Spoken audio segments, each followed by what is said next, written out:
Assalamualaikum warahmatullahi wabarakatuh, brothers and sisters in Islam.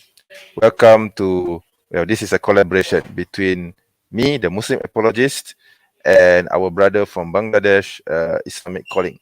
So, welcome, brother, to the show. Assalamualaikum everyone. So it's been a while since I came back. I was on a holiday, but my holiday got better when I heard that David Wood has left YouTube for good, supposedly. So Oh, he did us a great favor by basically leaving YouTube. He doesn't know it, I but he did it as a favor. Yeah. yeah, I Yeah. mean I can't believe he's actually this dumb to think that he can just open a website himself. He's actually quite dumb. As I told you before, right, in our live stream, what I predicted came true, right? Basically the Yeah, reason why he's leaving YouTube is because he wants to set up his own platform, and he bought yeah, his own web domain and server, yeah, and he's hosting everything on it. But as I told you also before, that is actually a dumb move because of the cost of the logistics, of the programming, everything that's yeah. involved in it. So it's really a dumb move, to Also, be honest. you Yeah. know, there's actually uh, there's actually a story of another guy who used to be on YouTube. He's a right-wing fascist, I think, a white supremacist, and he also had a lot of followers. He was way bigger than David Wood was. Okay, I and see. this guy thought, I'm since I'm getting cancelled on YouTube all the time. What should I do? What should I do? So he started his own platform, and his channel was deleted, Yeah. and he started his own platform, and then came crying back to YouTube. Or on his own platform, he said, no one is watching my videos. There's like 200 views. Exactly, because the reason is simple, is because YouTube recommends your video via an Yeah, algo, which only they have. It's a proprietary algo. No one has yeah. this. And another So thing if is that yeah, YouTube is such a massive platform. Even if you get like a less than like 0.0002%, you can live comfortably, or like exactly, you can spread exactly, your message very comfortably. Where exactly, if you exactly. like want to start your own website, you have to do a lot of things, Yes, a lot of hard work, exactly, exactly. And and also you need to do it's the gonna pay off. marketing and the Yeah, SEO and the social media and the yeah, SEM, meaning the Google ads. You're going to have to yeah, fork out a lot of money. So who's going to pay yeah. for all that? You see? Yeah, Yeah. and another thing is that like it would be understandable if he kept his channel and did that at the same time, because Yes. that way Actually, with that his actually channel, yeah, that would actually be the smarter move. Meaning he has his still has his videos on his channel, but at the same yeah, time he has his own website and posts his videos on his website. That would, mm, and then he leverages on that. So mm, whoever who comes to his channel will be redirected to his website. That would make more sense. But mhm. instead, he decides to just dump his channel and just work on his own website, which is very stupid. Doesn't make any sense. And not Doesn't only make is he any. dumping, he's not Yeah. even dumping it. He's just giving it to Hatun Trash, For like free. For free. for free, She for literally no did it reason. for nothing. For no reason. Uh, After 10 years of getting, up to I mean, 712K. Hatun Trash is like the Yeah. worst Christian apologist in the entire world. I mean, he could have chose Exactly. anybody. Even like I Exactly. would understand, even if he chose like that other guy, what's his name, Bob the Jay Builder. Smith, At least, Bob the Builder, yes. that would make sense.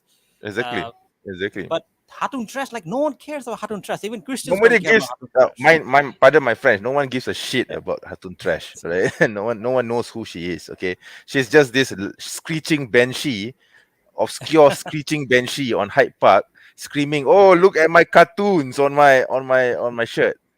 Yeah. Sorry, on my I mean, on my shirt, the yeah, and she calls, the one I just came across a video where she actually praises Charlie Hebdo for yeah, drawing insulting cartoons yeah. of No. Jesus alayhi Mhm, salam, and mhm, God Almighty in a cartoon form.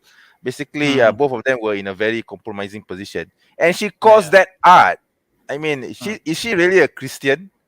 I mean, for yeah, basically, Jesus alayhi salam was drawn in a nude in a very unflattering form, yeah, and yeah. she calls that art. I mean, so there's something wrong with her brain, really, honestly. You Yeah, see? I mean, like Yeah, I think most of this what drives this type of polemical kind of like idiots is yeah. like I mean, their brain is yeah, stuck on like seeing Muslims as the enemy instead of yes, thinking that we can have nothing in common. Like, do you see that video of Jordan Peterson? I mean, it was a disaster, but at least he at least understands that Muslims are better as allies rather than enemies, right? Well, Rather I'm than going to crime. I'm going to shoot a video soon regarding Jordan Peterson and make a response to him as well. So yeah, that is coming soon, inshallah. So yeah, maybe before we continue, can I play my intro? Sure, sure. Hey, wait, Right? whose intro should be played? Both. Okay, I'll play my intro first, and then you play yours. Can you play yours or you can't? I Do you have don't know, access to it? honestly. Do you have access to it? Uh, you know what? Let's just leave the intro for another time, maybe. And you know what? It's your channel. You should play it. You should play it Okay, all right, all right. Okay, I'll play my intro. All right, right. because I think I'm gonna make like a.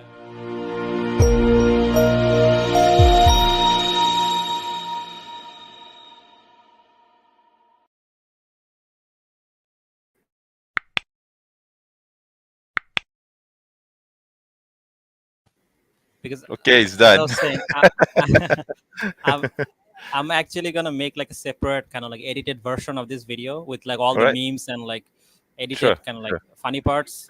Of course. All So right, that should be fun. Look forward to that. Inshallah, I'll of do a course, lot of like of cool course. editing. Yep. No So worries. I'll Yeah. put my intro in there, inshallah. Oh, by the way, we are Don't worry. getting a lot of comments. Do you want me to share the Yeah, yeah, comments? yeah. Sure, sure. A lot of Mm. There upset are some, Christians are yeah, here. Aztec David Christians. Wood Yeah, fans. yeah, they were fans. Those are from my channel. Obviously, I saw some names I recognize. Okay, so Uh, let me see. There's this brother. I think. Salam alaikum. Hesab, your Waalaikumsalam fan. I warahmatullah. assume this is your fan. I've never seen him before. uh, Walaikum salam. Yeah, Possible. I'm not sure. yeah. Waalaikumsalam, bro. All right, and then we have this. Alhamdulillah. Yes, yes. Yeah, of course. Alhamdulillah. Yes, it is. Good It is good riddance. news. It's good readers, David Wood. Right, good readance. And then we have this guy. He has been harassing on me on my channel for some time. David may have dated his YouTube channel, but his website is gonna be hot.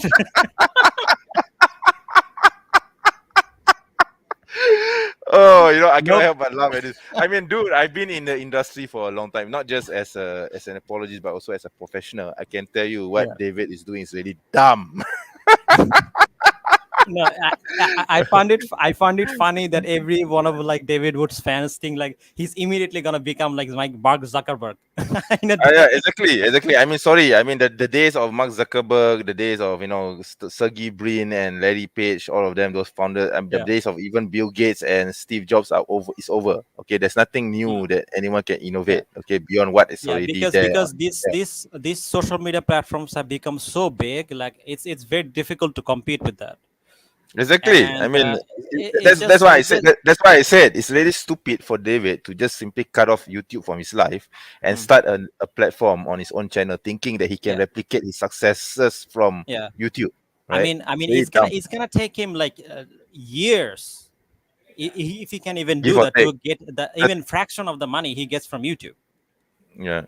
He's Assuming that gonna have to if he operate on can a do it, loss. assuming that Yeah, if he can do it at all. Okay, I mean, yeah, nobody's going to go to his channel for the purpose of seeing his ugly face. Okay, yeah. speaking, Yeah. no one's going to do that. And No one's going another to do thing that. is that all he does is like the same shit, like the same, like, oh, Exactly, Islam is bad, exactly, blah blah blah. exactly. People are gonna tired of it. Exactly. It's Yeah, like it's like me suddenly saying, okay, I hate YouTube. I want to leave YouTube. I'm going to start the muslimapologist.com, for example, and I'm going to start yeah, my own platform. Nobody's going to come to my channel. Nobody's going to, no, sorry, nobody's going to come to my website. Nobody. yeah, I can tell you zero. At yeah. least right now on YouTube, I'm getting some views. If I start Yeah. my own channel, if I start my own website, I'm going to get zero because nobody's going to Mm. come there. Okay. So basically, it's like this, right? Okay. So there's this next comment. Red Kurugal. Hatun trash, take control. That's the Yeah, thing. Like, why yeah, Hatun trash? Like, I don't get it. You could have chosen anybody. Like, man, I mean, exactly. there's so many like apologists on Christian apologists. There's so I many mean, he upcoming chooses. apologists Yeah, that who don't really have a good number of subscribers. You could have just picked one of them. Instead, you chose one yeah, who is already quite notorious. She already yeah. has like about 50K subscribers on her own channel. So what she's going to Yeah. do with 50K subscribers on her channel? Who knows? She has because she has a 700K sub channel, and she also Yeah. has a 50K subs on her own channel. So she can't combine both. Yeah. He has Also, to another thing sacrifice is one or the that other. people who subscribe to like X17 subscribe for David Wood. Like, they don't want Hatun trash. They want David Wood. Exactly, exactly, When they don't get exactly. it, a lot of them are gonna unsubscribe, or at least I'm guessing, Okay, exactly, because exactly. Yeah, yeah. So yeah, exactly. David Wood Yeah. is finished. You know. I wish He I had the killed off Muhammad his Hijab. he Muhammad killed his Hijab. own career. Yeah, Yeah, yeah. I wish I had the Muhammad Hijab meme where he says, "You're finished." It's like that. You're finished. You're finished. You're Uh, finished. He's I finished. like that meme. I like that meme. Okay. Oh, this Yeah. I think this message is for me. Yeah. Okay. Hello, bang. Yes. Assalamualaikum, bang daripada Waalaikumsalam. Indonesia kan. Okay. So this brother is from Indonesia. Okay. That's nice. And then we have Sister Ellison. David who Yeah. deleted himself. Hooray! Yeah, Yes. this we're Yeah. basically Of course. Of basically course. Of course. celebrating. Basically Yes. celebrating. But Yes. Of course. there's Of one course. last response that I wanted to make with Brother MENJ. It's a interview that supposedly interview that he did on this another Christian apologetic channel. It's known as Pines with Aquinas. Maybe you can take a look at some of those, and we can basically break it down of how to respond to his argument in general, and why Of those are course. bad Of course. arguments, and why they don't Yes. work, and why they're probably Inshallah. never work, and why Yes. Christians need to stop using David Wood's arguments. Okay, so He's an yeah, idiot, really. I don't understand why Christians just love him, because his arguments are really silly, shallow, even. Yeah, and he just manipulates the sources. Yeah. So this is another do one. you have the link? We can start reacting to it. Yeah. Can you share me the link, because I don't have it here, not on this Hold laptop. on. Yeah. Yeah. So Brother Malcolm says Assalamualaikum. So Walaikum Salam. Walaikum Yeah. salam, brother Malcolm. He's actually a subscriber of mine. Oh, okay. Eid Good. Mubarak, by the way. Please, please do subscribe to my channel. Yeah, yeah, sure, of course. Okay. Let me Okay, see. so hold Shall on, I let share me. one more comment? I'm going to share one more Christian comment. I'm going to laugh at it. Sure. Okay, so Sorry, this is the Muslim. link I'm sharing with you on Look at the private chat. comments. Here we go. Okay. So what does the comment say? Sorry, Muslims, Good. but David Wood expanding on other social medias. I they're, mean, there's no other response they're except for they're laughter and delusional. mockery. That's all. Yeah, They're it's so delusional. yeah. Good luck, David Wood, to for expanding on other channels. He's I done. wish He's you all done. the He's best. finished. I wish no. I mean, I'm saying it sarcastically. I wish you the best, and I hope that you can get 100 million billion views with your new channel. Yeah, Sorry, with your new yeah, platform. not gonna happen. I mean, Okay, that was so funny. yeah, That's he's not hilarious. like he's not like that kind of person who appeals to a lot of different people. Someone like Jordan Peterson or like Exactly. you know Nobody knows him or outside Ben of Shapiro YouTube, to even. be honest. Yes, Yeah, no, nobody he, knows he him. doesn't have Nobody knows. that kind of presence. Exactly. I mean, the only reason why he's famous is because he's a very well-known internet troll. That's all. I mean, See, he's not. bro, I warned you. There's this comment that's saying, "So MENJ, when is the year coming off? When? When?" Sorry, the challenge was for him to delete his channel, not delete only his videos. Okay.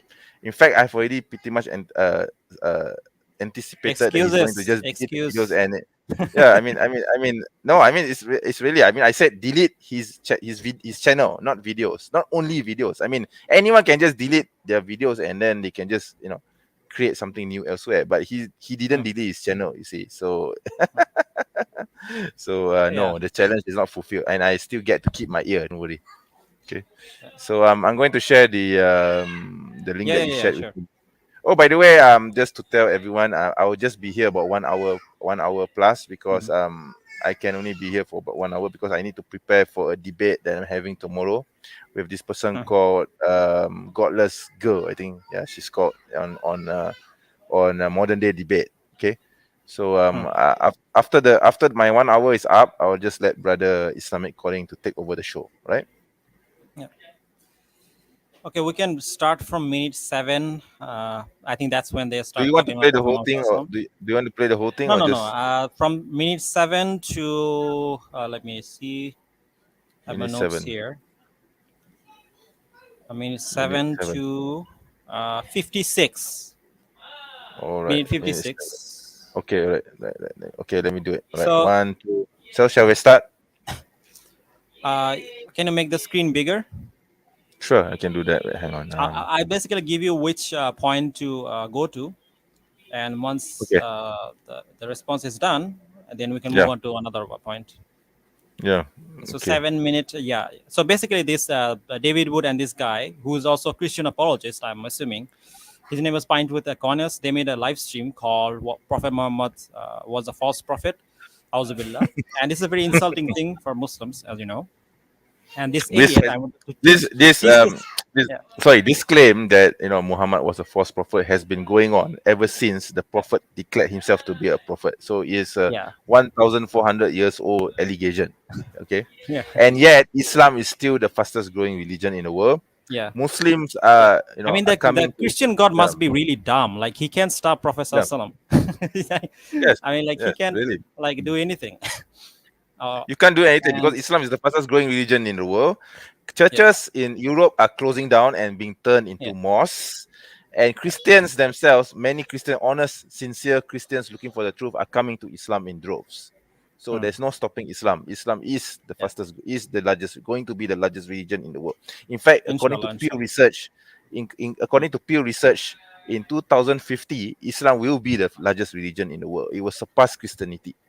So just wait for inshallah, inshallah. 2050, inshallah. All right. So all So let's research get points to started. this. Yeah, Okay. Okay. So let's get let's started. get Right. started. All right. Let's get started and bash these two idiots. Right. Okay. Yeah, Bismillah. Oops. Oh, There's some sorry. sound. I'm sorry. I muted. I accidentally muted the video. Okay. Hang on. Okay. Okay, do. that's And fine. even worse, if someone ever decides to carry out the penalty that Muhammad Tell me to laid stop when I down need for to stop. Right. apostates, Sure, sure. that's death. That's death by beheading. And so, it's easy for someone in the West to become a Christian, even if they don't have a Christian family, because it's not a huge deal to lots of families. It's a huge deal to Muslims. And so the flip side of that is when a Muslim says, you know what, I've been told all my life that this will get me sent to hell, and I may have to give up my family, and I may eventually be killed over this, but you know what? I want to know Jesus anyway. That's someone who will lay down his life for Jesus. And Pause, Okay, pause, pause. yeah, I think I want to comment on this. Why does this idiot think that we don't know Jesus? Because Jesus is mentioned in the Quran multiple times. We believe Yeah. that Jesus, is the Messiah. We believe that Jesus is a prophet of God. We believe that Mm, Jesus was born of the Virgin Mary and he was sent mm, to the people of Israel, the children of Israel, with the gospel, singular mm, gospel, the Injil, mm. and that he prophesies the good news of the coming of the last messenger of God, whom Yeah, is known as Ahmad. This is basically what we yeah, know about Jesus in the Quran. So this idiot is yeah. saying, "Oh, the Muslims don't know Jesus; they want to know Jesus." Oh, sorry, this BS has been going around. This missionary Also, BS. Yeah. so Mm. basically, if you look at the whole interview, so basically what Pines with the Corners, sorry, David Wood was saying was that in the Muslim world, living Islam is very difficult and blah blah blah, because the apostasy law.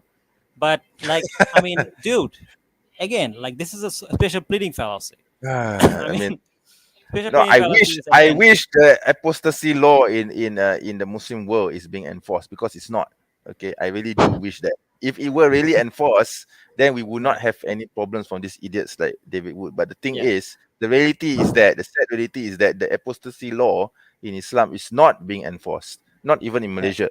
The worst that you can have that can happen to someone who claims to be an apostate from Islam in Malaysia, okay, speaking from the perspective of Malaysian law, is a fine or mm, prison. Even then, prison, it depends on the length of the on the nature of the crime, and probably the prison will not be more than 6 months. Okay, it's like a slap on the wrist. Okay, it's like a slap on the wrist. So this idiot is saying that, oh, apostates are being killed, apostates are being this, are being, no, they're not. In fact, I'm pretty sure there are many. In fact, I know for a fact there are apostates running around in Malaysia who are not being persecuted at all. yeah. Okay, we don't know who they are. And We don't know. Yeah, we don't know who they are, yeah. and we can't do anything about it because the law is not strong enough. Okay. Yeah. Okay. So basically, what a special pleading fallacy is that when you make a special case for something without any logical reasoning, like for example, let's say that your son has committed a crime, and you go Yes. to the judge and say that he's my son, you should let him go.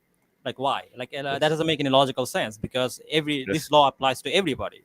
So why would you make Yes. an exception?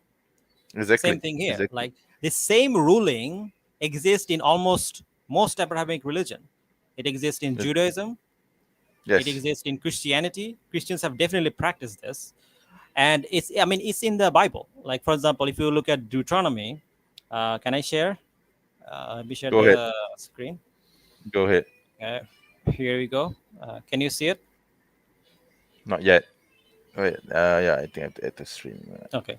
Okay. Yeah. So you can read you can read this like Deuteronomy 13, 6 to 10. It This is says, the apostasy law in yeah, Deuteronomy 13. This is the apostasy yeah. law in the Bible, which In Christians Christianity, don't yeah. enforce. Yeah. If your very own brother or your son or daughter or the wife you love or your closest friend secretly entices you, saying, "Let us go and worship other gods, gods that neither you nor your ancestors have known, gods of the people around you, whether near or far, from on one end of the land to the other, do not yield to them or listen to them, show them no pity, do not spare them or shield them. You must certainly put them to death. Your hand must be the first in putting them to death, and then the hands of all the people. Stone them to death, because they tried to turn you away from the Lord your God, who brought you out of Egypt, out of the land of slavery." So, how do you explain this, David? What are you teaching Christians exactly? You're teaching them to hate their own religion. You're telling them, "Oh, this is bad. The Muslims are doing this thing that are bad, that are found in the Bible." Is the Bible bad then? Like, do you condemn the Bible, David? And this is why these are bad arguments. Is there, he's making a special case for Islam and completely ignoring that the fact that this exists throughout most religion, a lot of all organized religion, right? This ruling existed. So how do you You see, explain that? you see, the problem about David is that the laws that he objects to in Islam, like for example, apostasy or terrorism or whatever, all these laws are actually found in the Bible itself, okay, in the Old Testament, and he finds issues with the laws in Islam because the laws in Islam is similar to the ones in the Old Testament. So, Yeah. and also Now, Jesus in the New Testament says that he came not to abolish the law but to fulfill it, yeah, meaning yeah. Actually, I that wanted to share yeah, another passage in yes, New okay, go Testament ahead, which go ahead, affirms go the ahead. same law, which Exactly. affirms the Okay, same law. go Let ahead. me share the screen. Yes. Okay, so it's in Psalms 190 to Oh, 160. there's this brother, Daf Saim, Salam Alaikum. He says, Walaikum Alaikum assalam. Salam. So you can read Okay, it in and Psalms 190 to 160. All your okay, words are true. All your righteous laws are eternal. Righteous laws are eternal. This is talking about the Jewish law. So all the exactly, Jewish laws are eternal. exactly. So that means that the apostasy law is eternal. It cannot be changed. It cannot be Which changed. means, Exactly. yeah, Okay, which means what? exactly, They have to uphold the apostasy law. And they're saying that, Muslims are bad because we are upholding it. exactly. Okay, so there's this brother saying, yeah, there's. Can you read the comment? Yeah, this is why I said that David Wood is actually a liberal, not really a Christian. Yeah, I Yep. mean, most Mm. Christians are that way, to be honest, sadly. I Uh, think, yeah, if you ask me, I think David is an atheist pretending to be a Christian, and Apis yeah, is a I Christian mean, pretending to be an atheist. yeah, yeah, Okay. Yeah. All yeah. right. So, shall we continue with the video, Uh, or is there Hold anything else on. you want to share? Uh, yeah, we can continue. We can All continue. right. Okay. Okay. Again, let me know when you want to stop. All right. Okay. Sure, sure. Wait. There's brother. Oh, brother Etasham is here. Is that Oh, Ash Assalamualaikum, Ketchup bro. or I mean, is it Ash Ketchup? No. No. I think you know this head, brother. Etasham. If you have played King of Fighters or Fatal Fury, you know what Oh head yeah, yeah, is I this? know, this Head is this? this character. Yeah, yes, you know this character. Right? Yeah, you should know if you have played this game before. I don't have to mention his name. And that's why they can make really awesome Christians. And so at some point, I just realized, wow, maybe I'm not done with Islam. Maybe we need to be dealing with this pretty regularly. Now, two questions I have for you is what did you and Nabil kind of enjoy doing together to be friends? You've got to have a common interest. But before he was a Christian, other than sparring over the scriptures, what was it that you enjoyed? Okay, can you We pause? had very similar. Okay, right. Before you So, continue, there's this brother saying, yeah, yep, you got it right. That's the character. Yeah. Okay, Okay. yeah, okay. So let's continue. So, yeah, so basically they're talking about Nabil Qureshi. Now, as far as I know, Nabil Qureshi was a Qadiani, right? Yep, he was. So technically, he wasn't a Muslim, Nope, he never was. You see, that's the thing. He never was. and yet See, these he's Christians are telling, so proud. See, these he's, Christians are so proud he's telling that this that guy Nabil. that he was a Yeah. Muslim. Interesting. I mean, all Christians do this. Every Christian you know, when you talk, when you ask them about Nabil, they will say, "Oh, he was a former Muslim." But the thing is, he was never a Muslim in the first place. He was a Qaidani, and we Muslims, we don't believe, we don't accept Qaidanis as part of Islam. Yeah, they're And not the Muslim. Qaidanis, and the Qaidanis themselves, They're they not have Muslim different. the same way like the Hadith rejectors are not Muslim. They're Like, not Muslim. Period. That's Yeah, that's all. I mean, clear I mean, and if you look at the Constitution of Pakistan, they actually declared Qaidanis as non-Muslims. Okay. yeah. It's in the Constitution itself, and it's in legal law. So, so what else is there for you to argue So, against? You can't just simply say, "Oh, Qaidanis behave like Muslims, and therefore they believe that Muhammad was a prophet, and they believe in the Shahada, etc. Therefore, they are Muslims." No, it doesn't go Yeah. that It doesn't work simple. like that. Yeah, it doesn't work that way. Okay, Yes, I it doesn't think work that way. you can now skip ahead to the 20-minute mark, and then start from there, because they're just talking about Nabil Qureshi. Brother Etasham, yeah, said this. Yeah, they're very gay together, right? Okay, so which minute mark do you want me to skip to? 20 minutes, 20. Go to 20 minutes mark.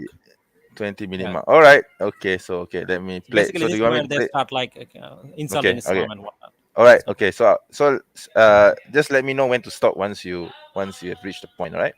Yeah, sure. Okay. Convinced of solipsism as a kid before hearing the term.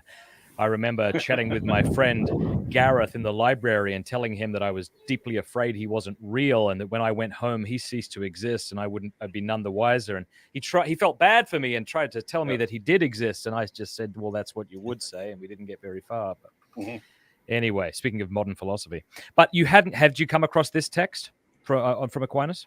I think I've seen it in various places. Right. Not sure where, but like just online articles and stuff about Okay, Islam actually, and I stuff think like that. you should go back. All right, well, let's go over it. Oh, no, wait. Play. I think it's in the right place. I've broken this paragraph into 5 short so basically, what he's doing is that he's like quoting Thomas Aquinas, each at a supposedly time. So this is from Aquinas. criticizing Islam. Seduced Pause the it. people with carnal. Can you pause it? Yeah. So basically, he is quoting Thomas Aquinas, supposedly, criticizing Islam. Now, I don't know whether Thomas Aquinas actually said this or not. Thomas Aquinas is a Christian thinker, so of course he's going to criticize Islam. Yeah, It's very dumb. and the thing is, I watched the video and I actually couldn't believe Thomas Aquinas had this shallow understanding of Islam. But I wouldn't be if this surprised. is true, and he did say this, then it seems like he didn't know anything about Islam. I mean, as a matter of fact, he was quite shallow, and that's what surprised me. None of them do. Yeah, None of them do. he You have was to keep quite that a in smart mind. man, and so it seems like he's biased towards Christianity. Kind of made him dumb in when it comes to Islam. So yeah, All of them are. let's no, I mean, like, when it comes to Islam, he's dumb. Not that he's dumb in general. All of them are. All these Christians are when it comes to Islam. That's what I'm saying. Let's Doesn't continue. matter Let's see what All right. Okay. Thomas Aquinas said. Okay. Right. Let's play this. Pleasure to which the concupiscence of the flesh goads us. His teaching also contained precepts that were in conformity with Can you his go back a promises, little bit? I couldn't hear. and he gave Not that back. 5 seconds. Yeah. 5 seconds. Yeah. I'd be none the wiser. And he felt bad for me and tried to tell me that he did exist, and I just said, well, that's what you would say, and we didn't get very far. But anyway, speaking of modern philosophy, but had you come across this text from Aquinas? I think I've seen it in various places. Right. Not sure where, but like just online articles. That means and he stuff has about no idea. Islam and stuff like that. All right, well, let's go over He has it. no idea. He has no idea. He said, doesn't "Oh, I know. heard it." I He heard doesn't- it before. he hasn't He's giving a vague answer, so that means he doesn't even know where it is. You see? Yeah. Okay. So He okay, let doesn't me know. continue. He hasn't read it. No, he doesn't know. He's just covering up. He's just covering up his ignorance. That's all. Yeah. But I've broken this paragraph into 5 short sentences, some of them 2 or 3 sentences. I figure we'll go over them each at a time. So this is from Aquinas. He says, Muhammad seduced the people by promises of carnal pleasure to which the concupiscence of the flesh goads us. His teaching also This is a very common claim. I mean, okay. I mean, I just want to interject. Okay, let me continue. Yeah. contained precepts that were in conformity with his promises, and he gave free rein to carnal pleasure. In all this, as is not unexpected, he was obeyed by carnal men. Help us understand that. Because, I mean, we have a lot of viewers who have no idea about Islam and no idea about Muhammad. So I'm really looking forward to getting your insights on this. So shall I pause here? Yeah. Okay. So Okay, basically, yeah. he made the claim that Yeah. Prophet Sallallahu he offered people carnal pleasure. Like, are you serious? Are you serious? Like Prophet Sallallahu Okay. literally told people to not worship. Okay, all I these, can. like, different I actually gods. watched. He told Actually, people this to morning. not drink. Yeah. Yeah. Yeah. He told people Actually, to this not morning. drink, This to not morning, I actually watched a to video fast from in the middle of a desert without any sorry. water, and you're telling me that he's offering like carnal pleasures to people. Like, are you serious? The Yeah, guy it's that's really telling idiotic. you that you should pray 5 times a day, keep yourself away from women, and you cannot even touch a woman, and you're saying that he's offering like carnal pleasure. Like, how dumb? How dumb do you have to be to not It's even really, study it's even really the a dumb basics of argument. Sira? Yeah, Yeah, it's really dumb. Okay, I just want to interject and sure. because this morning I watched I think I watched Brother Farid response series of proofs of prophethood. He actually touched on this issue. So basically, it's like this: you need to understand that during the pre-Islamic Arab Jahiliyyah tradition, okay, before the coming of Islam, they were all engaging in all kinds of things. Okay, they were basically that's why they are called Jahil. I mean, the time period was called Jahiliyyah basically because they. I mean, there was this one example whereby someone in the market, I don't remember the person's name, Brother Farid did quote his name. He was in the market, he was boasting. Okay, he was this Arab guy, this Quraysh was in the market during the pre-Islamic time. He held out his leg and he was boasting. He was saying, if anyone who thinks he's better than me, you are free to cut off my leg. Someone came and cut off his leg. So they were that barbaric during that time. Okay. Yeah. So what Yeah, make yeah, people no, like but so basically my point is what Yeah. David Wood, what people like David Wood are thinking when they say that the prophet is promising, or even Thomas Aquinas basically is promising carnal pleasures or treasures or etc. When the Arabs don't really care about this kind of rules, they can just simply fornicate or do basically they can indulge themselves into this kind of Yeah. things. They don't need to follow the prophet to indulge in this kind of pleasures. As a matter of fact, that the Arabs at that time had no reason to follow the Prophet. Exactly. No They have no reason. He reason. told them No reason at all. No reason at he all. told them to Yeah. do things that are extremely difficult. Like, I mean, like, do you know how difficult it is as Muslims to like stay away from women or like not touch women and all these Exactly. other kind of things?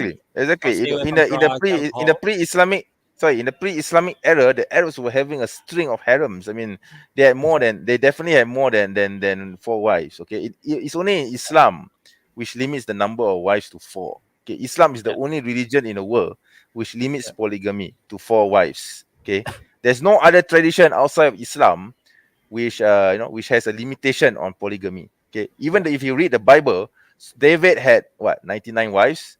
Solomon has Yeah. 1,000 wives, 9999 wives. Okay, Also like yeah, like the whole thing about like adultery. I mean, he could have easily like allowed adultery, but he didn't. Like the most exactly, easy way to allow carnal pleasures would be to like allow exactly. adultery. As a Yes, matter of fact, this is yes, one of the things that the false prophet Muawiyah, he said that if you like, I'll become a Muslim if you like allow things like adultery and whatnot.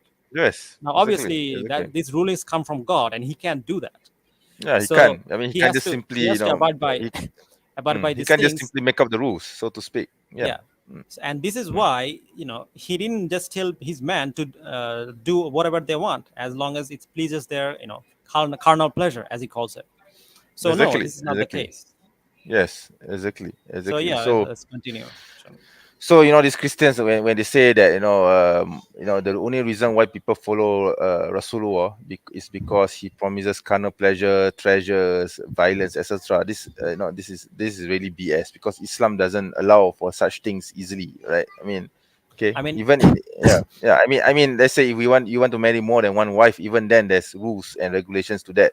In Christianity, there's no rules to marriage. Okay, you can marry more than one wife. It's only Christians, the liberal Christians today, like that idiot there, David Wood, who wouldn't want to marry more than one. But there's no restriction in the Bible saying that you can't marry more than one. Okay, or you can't marry more than just four wives. You can marry more than that in the Bible. yeah. Okay. So basically, to sum it up, the point here is that Thomas Akon is wrong.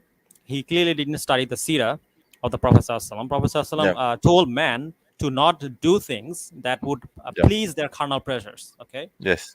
and So this exactly. proves So Thomas yeah. Akon. Yeah. So it's like this brother said, the Daf. I don't know how to pronounce this. Daf same. So That technically, the Zaim. Bible, Zaim. Okay. Technically, the Bible didn't limit the marriage of Christians to one husband, one wife. The church did. Yep. Exactly. Yeah, Exactly. Yeah. Exactly. exactly. Yeah. Actually, Paul did. Let's I think Paul was the one who introduced this, yeah, yeah, yeah, if I'm yeah, not yeah. mistaken. So Let's continue, inshallah. all right, let's continue. Yep.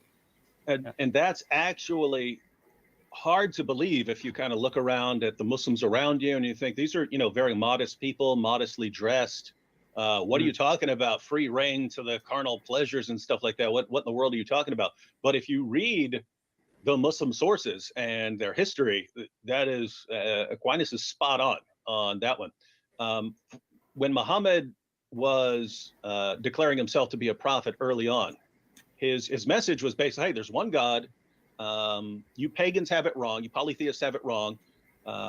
Us Muslims and the Jews and the Christians, we're all on the same page. There's one God who created all of this, and you need to submit to him. And I'm a prophet, and I'm coming to tell you this. And his some of his main arguments would be things like, listen to the beauty of my words that I'm speaking to you.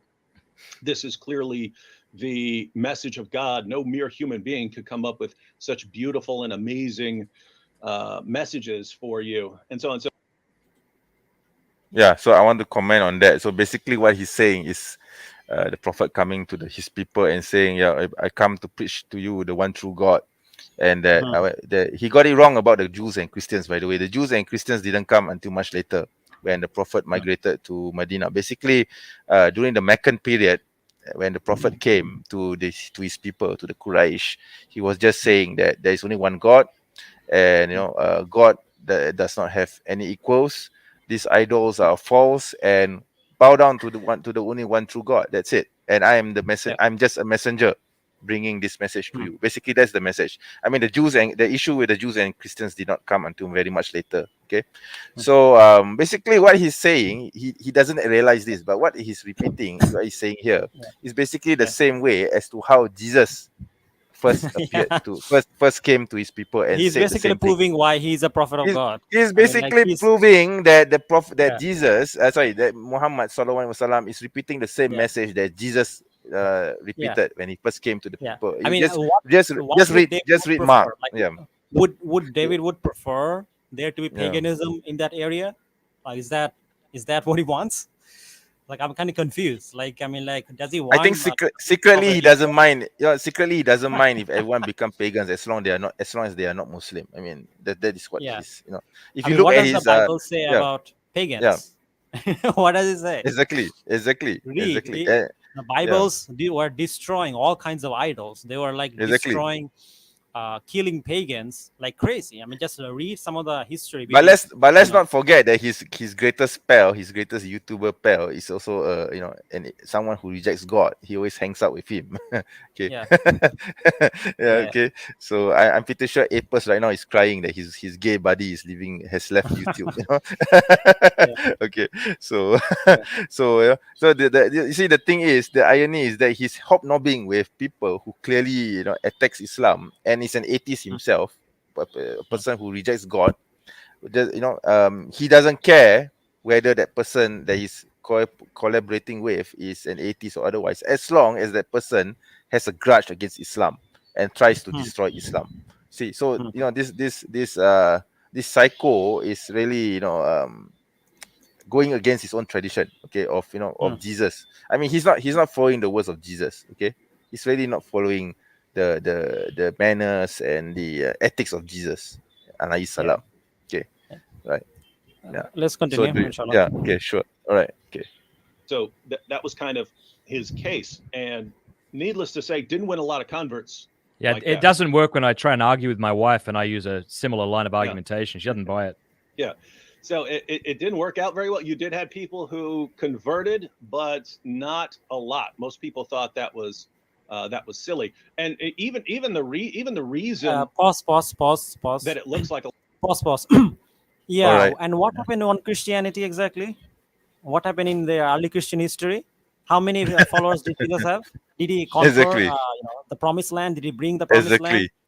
Did the Exactly. Christians conquer the empire with empire? Did Without Jesus using any became violence? Is that what happened?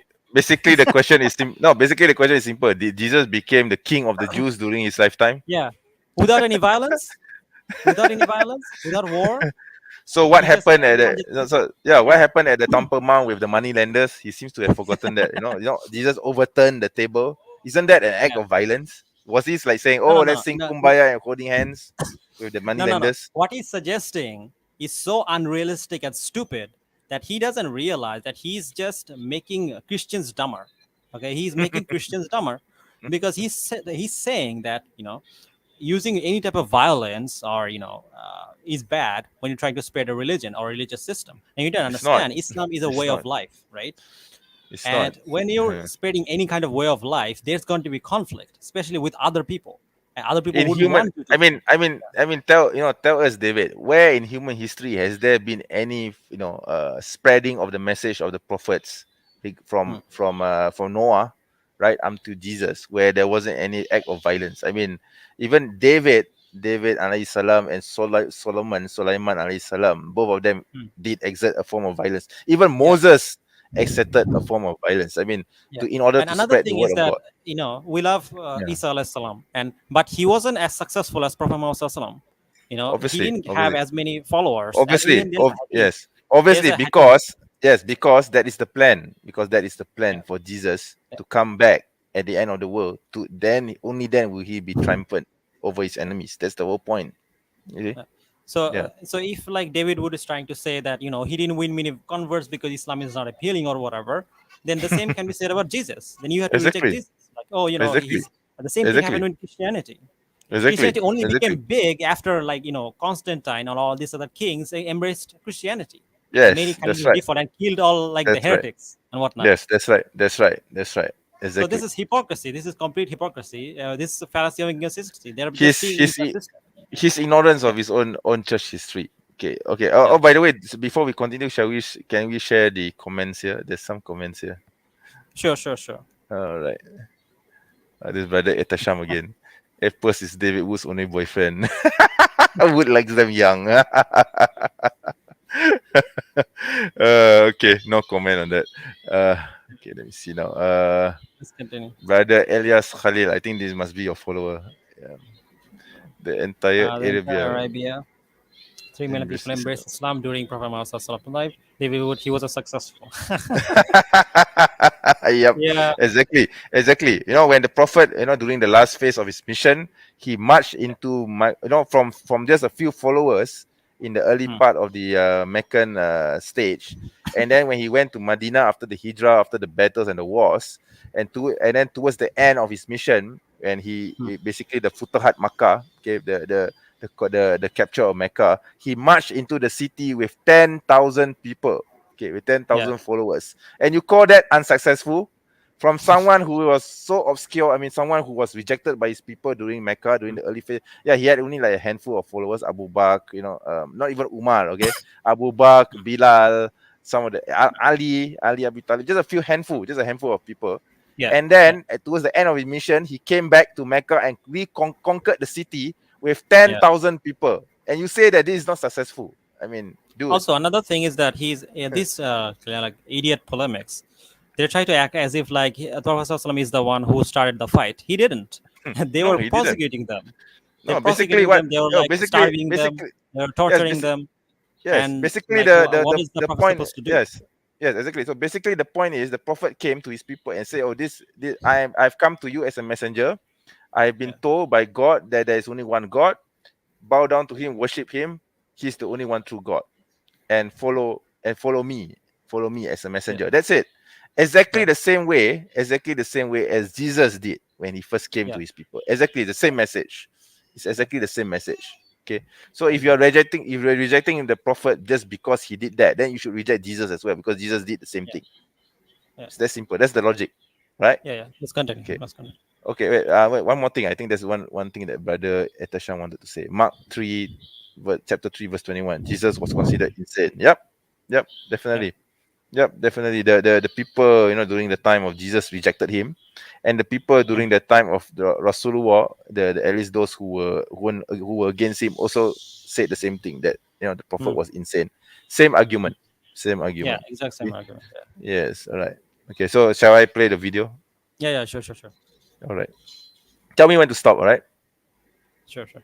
A lot of these people converted. It seems to have more to do with there was apparently some level of respect for Jews as somehow being authorities in matters of religion, even in Mecca, because the Quran would sometimes appeal to that, right? Like, hey, you know that the Jews are saying this stuff. You know that the Jews are right about this, and so there, it seems that he was preaching monotheism in a culture that was becoming increasingly familiar with monotheism, and that there were people who were going to get on board with that. But again, he Pause. did Pause. not Pause. win a lot Pause. of Can you followers pause? with that message. Pause. Pause. Yeah. Then why didn't they just become Jews? Why didn't they just follow Judaism? Why didn't Judaism spread the way that Yes. Islam spread? Yes. As a matter of fact, Exactly. Jewish Exactly. people, like Judaism is pretty minority when it comes to world religion, and yet Islam spread like crazy. I Yes. mean, Exactly. doesn't that like Exactly. tell you something? Exactly. Maybe Exactly. the reason that happened is because he was actually a prophet, rather than, you know, with the same Okay. message, rather Yes. than whatever nonsense he's saying. Oh, by the way, I'm going to share some comments. Okay. Sure, sure. Salam. Yeah. Waalaikumsalam warahmatullahi. I think this is my follower. There's another one here from Malaysia. Assalamualaikum warahmatullahi. Assalamualaikum warahmatullahi Waalaikumsalam. Yeah. wabarakatuh. Tanpa nama means without a name. Okay. All right. Hadir menyemak dari Indonesia. Yeah. Yeah. Baik. Alhamdulillah. Yeah. So he's saying that he's from Indonesia. Okay. And Nice, then nice. okay, there's this brother Elias Khalil as well. Yeah. Biblical Jesus had less than 50 followers. Yep. Exactly. So according to David Wood, okay, yeah, Prophet Lut also failed. No, yeah. So basically, the prophets, they were make successes. Okay, I mean, how does David measure success? Okay, just Yeah, because you have a low number of followers doesn't mean that your message is false. All right, it's yeah, that simple. yeah, All right, okay, yeah. okay, yeah. So do you want to continue? Yeah, yeah, sure, sure. Let's continue. All right, okay, let's continue. Once he left Mecca and moved to Medina and had formed alliances with some other tribes and so on, that's when the message changed to, I mean, the primary driving force behind conversions changed to, if you join me, we're going to go out, we're going to take everyone's stuff, and we're going to take their stuff. And if you die in battle while we're taking their stuff, then you go to heaven, where you're getting even more stuff. And a lot of the emphasis was on taking sex captives, and if you go to Pause, paradise, pause, then pause. Can it's you this. pause? Pause. This Okay, guy is really a stupid. lot to unpack here. So first, he says Yes, a that lot to unpack. Yes. he went to Mecca and then all of a sudden he became violent. No, that's not what Nope. happened. He Nope. went That's to not how it. Mecca and the Quraysh kept persecuting them. They kept Exactly. putting pressure on them. They kept Exactly. geopolitically try to undermine them. They were, Yep. they're hurting them, and they were Yes. forced to, fight. They were forced to fight, and they completely ignored this historical context. And to the point, though, where he's making it seem like, oh, he just went to Mecca, and all of a sudden he became violent. No, that's not No, what happened. no. It was a progression. Okay, from Yeah, from basically from a non-violent movement to yeah, to moving to Medina, and then when he was in Medina, he actually formed a state. Okay, it was already a city state, and he had to be pragmatic because the Quraysh in Makkah was gathering forces, and they were even because you see, David was saying that the Prophet Sallallahu Alaihi Wasallam was making alliances with the tribes in the area. The Quraysh were also doing the same thing. They were also making yeah, alliances with other tribes in the area to go against the Muslims in Medina. So the prophet had to be pragmatic. Okay, so if we read the Sirah, the prophet actually did not want to go to war. He was actually against war in the first place. But then Allah revealed the verse whereby he basically, Allah subhanahu wa ta'ala ordered the Muslims to go to war. Yeah. And Okay, even it's in the against, yeah, Quran, yeah, there are many verses yeah, where yeah, Allah subhanahu wa ta'ala, encourages the Muslims to fight because they didn't want to fight. yes. And Yeah, they didn't want to fight because the they prophet were was afraid. reluctant to fight. Yeah, Yeah, yeah. they were Maybe afraid. it could But be Allah that, subhanahu wa ta'ala told them that you but have I to think fight. I think it's because the prophet was more of a pacifist. He didn't want to fight. He didn't even think about fighting. He thought that he could spread the message peacefully. Okay, this was what he did during the first 10 years of his life in Mecca after receiving the revelation. Okay, he was used to this. So why should he go and go to war?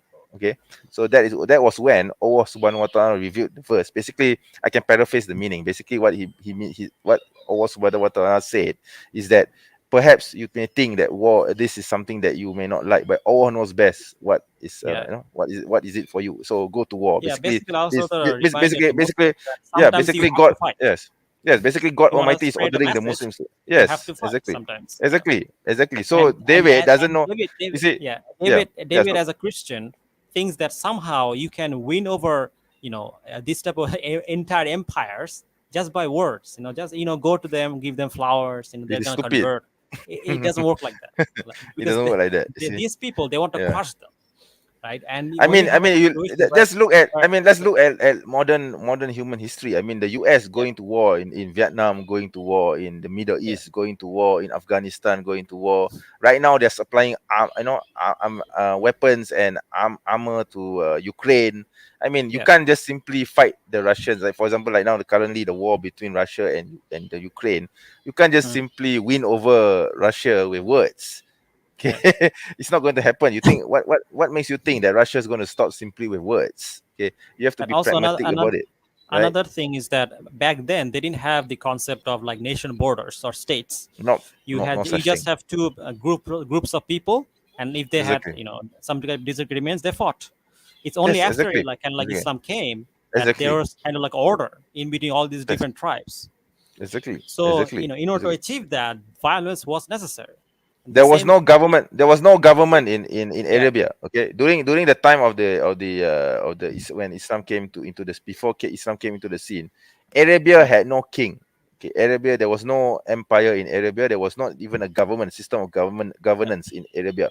I mean, the areas, the territories around them, there was the Sassanids, the Persians, and there was the Byzantines, the Christians. Okay, they had governments, they had emperors, they had kings, but in Arabia itself, in the Jazeera, in the peninsula, there was no Arab government. So when Islam came, Islam Yeah. established a government. See, Yeah. so Yeah, also Moses did the exact same thing. Like he also led yep, armies, and he yep, had to lead armies because I mean, like, yep, what are you gonna do? You're just gonna march all of these people into this area, and they're yep, just gonna accept it. They're gonna take it without any yep, violence. They're yep, gonna accept. Oh, yep, peace and love to you yep, all. yep, No, that yep. doesn't work like that. Yes, I mean, you're exactly. gonna have situations where when you don't have these concepts of nations and border, and everything is based Yes, on tribalism, violence yes. becomes necessary. I mean, Of course, even now, that was the people yeah. break all kinds of rules and like, all these UN sanctions. And this, like, look at what Russia is doing right now.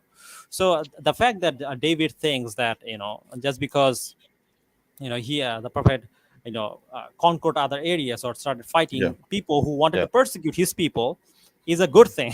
It's not a bad thing. It's something that the prophets of the Old Testament did. And not only did they do that, there are many stories in the Bible where basically it has like a circular kind of nature where God would put kind of like put a hero in a certain people, and yeah. then they will go and fight their oppressors, and then take Yes, over. Then yeah, they'll become corrupt, and then they'll break off, and they'll become oppressive. Then another hero would come to another tribe, and they would then you know conquer there. So it was basically like a cycle. So if you have a situation where the Quraysh are oppressing people, then of course the Prophet ﷺ is going to take up arms. It's yes. normal, it's Of natural. course. It's natural. I mean, I mean, if someone's going to attack you, then obviously you're going to defend yourself. You'll be idiotic to just simply give the right cheek and let them hit you. Okay, so basically that's it. So okay, before we continue, I want to share some Mm, comments. All right. Okay. sure. Let me see. So Alika is this. Hi, troll. Looking forward to see my farewell video soon. Why would I want to do a farewell video? I'm not the one leaving YouTube. I'm not the one deleting my channel. Yeah. So this is Brother Etasham, Quran chapter 2, Surah Baqarah, verse 90. War is either just or unjust, right? That's right. That's right. Sorry, oh no, that's not the right one. Okay. So chapter 2, verse 190. War is either just or unjust. Yep, exactly. Exactly. So Brother Zaim, it's a typical, well, it's okay if it's not on our land. I think this is what the US is practicing right now anyway. All right. That's what the US is practicing. Okay. Let me see. All right. Okay. Wait, let me see what this guy is saying. Oh, there were kings, the Ghassan had the kings, the Lakshmi had the Yes, the Ghassans and Lakshmi had the kings, but that was when? That was in the 2nd and 3rd century, you idiot. Okay. But by the time the prophet came, at the time of the prophet, that was already the 6th century. There was no government. Okay. The Ghassanids and the Lakshmi died off. Okay. There was no Ghassanid kingdom, there was no Lakshmi kingdom anymore. Okay. Okay. Right. Okay. Right. Okay. So shall we continue? Shall we continue? I think Alika said something else. What is he saying? Can you read that? Which one? This one? Yeah. What is he saying? There were No, kingdoms. Look up the no, kingdoms of Canaan. no, What are there you were talking no about? What kingdoms. kingdoms of Canaan? No, There was no there kingdoms weren't of kingdom. Canaan at the time of the There was prophet. no kingdom. There was no kingdom. No. This was See just a Muhammad's tribal. letters It to was the just a king tribe. Oman. Yeah. Yeah. Yeah. Also, this is No. not like in the This. Arab region. Yeah. These are not kings. Okay. These are just basically the leaders of the tribe in Yemen Yeah. and Oman. Okay. It's not a kingdom. It's not a kingdom. It's not a kingdom as the same way as the as the Sassanids and the Byzantines were. All right. Hmm. Okay. All right. So basically, Okay. the area that he lived in, there was no Yeah. like So basically, it's organized. what it's Yeah. basically what his brother said. Okay, in what we now call Yeah. Saudi, there were no kings. Yep, exactly. Yeah. That is my point. Okay, all right. So I'm not going to entertain you, Alika. You are really an idiot. Okay, so okay, let me go and continue. Let's continue playing this. Eternal, basically brothel, and you read the Muslim sources, and we hear the number 70 or 72 virgins that you get in paradise. If some of the sources and some of the commentaries and so on, that's actually the minimum. That's the minimum you get. If you're just a regular guy, you can get vastly more. And so they're called virgins because as you have sex with them, later after you're done, Can you Allah pause it? will Pause it. Pause it. Can you pause it? This guy is repeating the same myth over and over again. Yeah. It's about the Khori, right? Oh my god! I mean, this Yeah. idiot, this moron doesn't understand that there Yeah. is the metaphysical, and I mean the Quran No. tells us about The so, thing okay. about the Horis is that Yeah. the Horis are wives that you can take. Okay, these are not some kind of prostitute or something. Yeah, exactly. So basically, the ruling is that someone who died fighting can have many wives. That includes like 72 wives. That doesn't mean it's for prostitution or anything. No, like that. actually, the hadith about the 72 wives is weak, by the way. Yeah. I don't know if it's Yeah. weak because It's I've weak. seen It's weak. some scholars Yeah. grade it as No, strong. it's weak. I But mean, I could be I've wrong. seen. Yeah. It's weak. I could be Actually, wrong. I know the hadith is on Sunnah Abu Dawud, but it's weak. Yeah, it's weak. It's a weak hadith. Could be. Yeah. But the point here is, even if it's not, what's the issue here?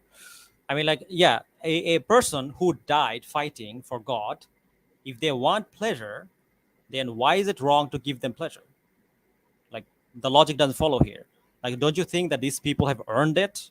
Then what's the point of sending us on earth and make us go through all of these trials? I mean, in Christianity, do they have the same thing? Do they not have a concept of heaven? And atheists could come and say that, well, you look, these Christians, they promise people, this heaven, paradise and eternal love and bliss. That's only because, they want them to follow them because of their carnal pleasure and whatnot. And what are you going to say? Because that's is basically the same argument. So you're saying that, the Muslims, because a Muslim warrior who fought to death for his people doesn't deserve a recognition, then why do you recognize your fighters? I mean, when your fighters die, do you not give their wives and children money? Do you not give them benefits? Uh, I mean, this is Yes, common sense. exactly. Because I mean, if if you read the Bible, if you read the New Testament, Jesus yeah, promised, basically yeah, mentions, okay, I have actually have many the rooms, quote. And yeah, another thing, many rooms and treasures yeah, Okay, yeah, if you want, if you can share that verse, that'd be great. Right. yeah. Okay. Hold on, let me. Yeah. In the meantime, while you're sharing the verse, I'm going to share a comment here. Right. Okay. Sure, sure. So, Where to go? Brother Zaim said, "Is DW that rejecting miracles or the metaphysical? Why is he acting as an atheist?" Yes, exactly. That's why I said earlier on. I personally believe that David Wood is an atheist pretending to be a Christian, while Yeah. his buddy Apis is a Christian pretending to be an atheist. Okay, By because the way, can I share? Can I share screen? yeah, go ahead, go ahead. Okay, Okay. yep, there you So go. this is in Leviticus 25:44 to 46.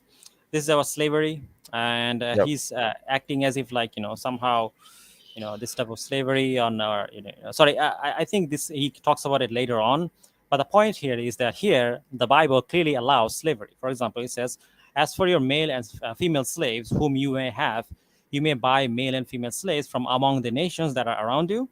You may also buy from among the strangers who sojourn with you, and their clans that are with you, who have been born in your land, and they may be your property. You may bequeath them to your sons after you to inherit as a possession forever. You may make slaves of them. But over your brothers and the people of Israel, you shall not rule one over another ruthlessly. So, yeah, the point here is that here clearly you can see that the Bible allows slavery. Now, why is that the case? If this is the case, that Christianity is all about, no carnal pleasure, why does it allow slavery? I mean, why does it allow things like, you know, prostitution? Oh, sorry, not prostitution. Why does it allow these things? Or what about killing apostates, right?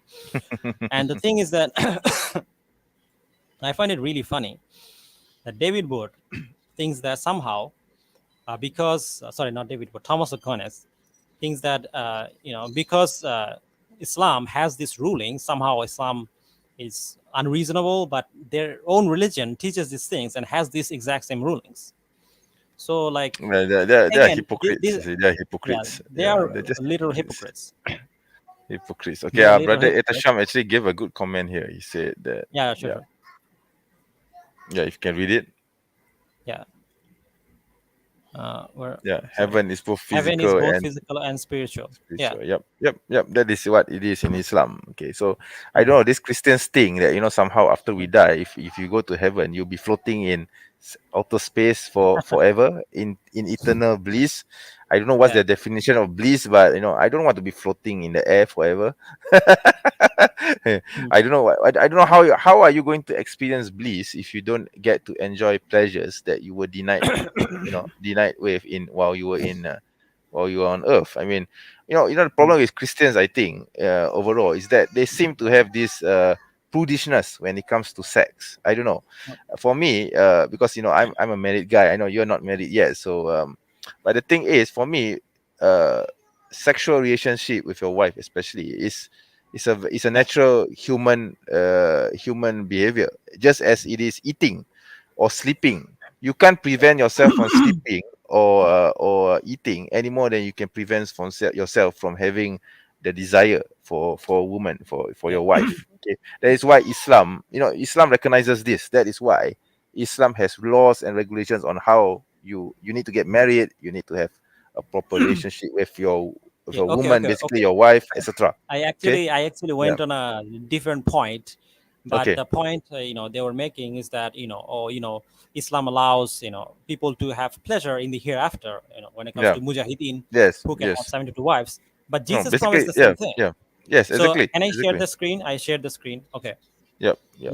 Let's read Matthew 19:21. It says, Jesus answered, "If you want to be perfect, go sell your possessions and give to the poor, and you will have treasure in heaven." Treasure in heaven. Sorry, here, treasure in heaven. So Then how come do and follow we? me. So the question is to David So is that how are we going to use that? Yeah. why Yeah. is Exactly. Jesus How are we going to use this treasure, tempting his David? followers Yeah. with Mm. treasures, in treasures in Exactly. heaven? Oh, if you follow me, you're gonna have treasures in heaven. Yeah. Why is he doing that? If it's wrong Exactly. for Prophet Sallallahu Yes. to promise people Promise paradise, material stuff. or Yeah. Exactly. yeah, Exactly. or Yeah. sorry, So in things in heaven, then why isn't it wrong for Jesus? Why is it okay when he does it? Hypocrisy. There's another. Yeah. So There's another no, the verse. question to David is simple. How are we expected to spend these treasures in heaven, David? Yeah. What kind of treasures is this? Okay, if you can't Yeah. use it, if you're just going to have eternal bliss and have your soul floating in the air in paradise, okay, doing Yeah. nothing. Okay. So there's another verse. All right. It's in Yeah. Revelation 21:4. It Yep. says, He will wipe away tear from their eyes, and death shall be no more. Neither shall there be mourning, nor crying, nor pain anymore, for the former things have passed away. Now here it's Yep. talking about heaven, paradise, and he's Yes. saying Yes. that you will wipe away your tear from your eye. There'll be no more pain, no more suffering, all this, and Yes. he's promising all this. If an atheist look at that, they're gonna say, "Oh, look, Jesus is simply trying to get people to follow him by promising all this Yes. pleasure in the Yes. hereafter." Yes. So then why again? Like if this is wrong, when the Prophet or Islam says that you're gonna get to paradise and all these other things, that's bad. Then why isn't it bad when Jesus does it? Why is it okay for Jesus to do it? Okay. Doesn't So make this any brother, sense. this brother has shared this comment. Yeah. Yeah. Have a look. Yeah. So Can you read Matthew it? chapter 22, yeah, chapter 22, verse 30. At the resurrection, people will neither marry nor be given in marriage. They will be like the angels in heaven. So the question is, how can paradise be paradise without spouses and intimacy? Okay. Hmm. So exactly. So how are you going to have relations? I mean, how are you expected to be married if there's no intimacy, there's no sexual Yeah. relationship? I mean, how exactly is that going to bring you By the way, pleasure? can you Yeah. pull up this idiot Alika again? I wanna Which one? respond to her comment. Yeah, Which one? Which I'm comment? seeing her comment. Alika. Which? Yes, I know which comment. She had a few. She or he has a The few. one, yeah, this This one. one? Okay. Okay. Rasulullah's letter to woman, my horsemen will appropriate your land and profit would. No, the last one. See how they lie. I think that's what she said. See how they like. See No, how I they think lie. Where did we lie? Where yeah. did we lie exactly? Yeah. I mean, So I this think is he's another talking thing. about This this. is No, no. I think yeah. Okay. Can I say something, bro? Okay, So sure. basically, these Christians they always have this nonsense that Muslim apologists are lying. Every time we refute them, oh, we're liars. Really? Where did we lie? Where did we lie? Did we lie when we showed that Jesus is promising these things to his followers? Are we liars or is Jesus liar? Why is your apologist cannot be consistent? Why is that the case? Why can't they be consistent? Why are they hiding in the passages Exactly. of the Bible? Exactly. Where Exactly. Jesus is doing Exactly. exactly the same thing, Moses is doing exactly the Exactly. same thing, and you're turning Yep. a blind eye and you're saying we're dishonest. How? Please explain that. No, I think they don't Idiot. have any model. You They don't absolute have any model. idiots. I mean, all Christians are idiots. That's natural. I mean, this Alika guy, by the way, claims to be an atheist, but I think you are a Christian in disguise. Okay, I think you are an atheist. Sorry, I think you are a Christian pretending to be an atheist. Okay, okay. I don't think that you are. I don't think you are ever an atheist in the first place. Okay. So, brother Elias Khalil, this verse implies multiple wives in paradise. Yep, it does. I mean, you're referring to Matthew chapter 22, verse 30, I assume. Yeah, yeah, true. Yeah, Yeah. exactly.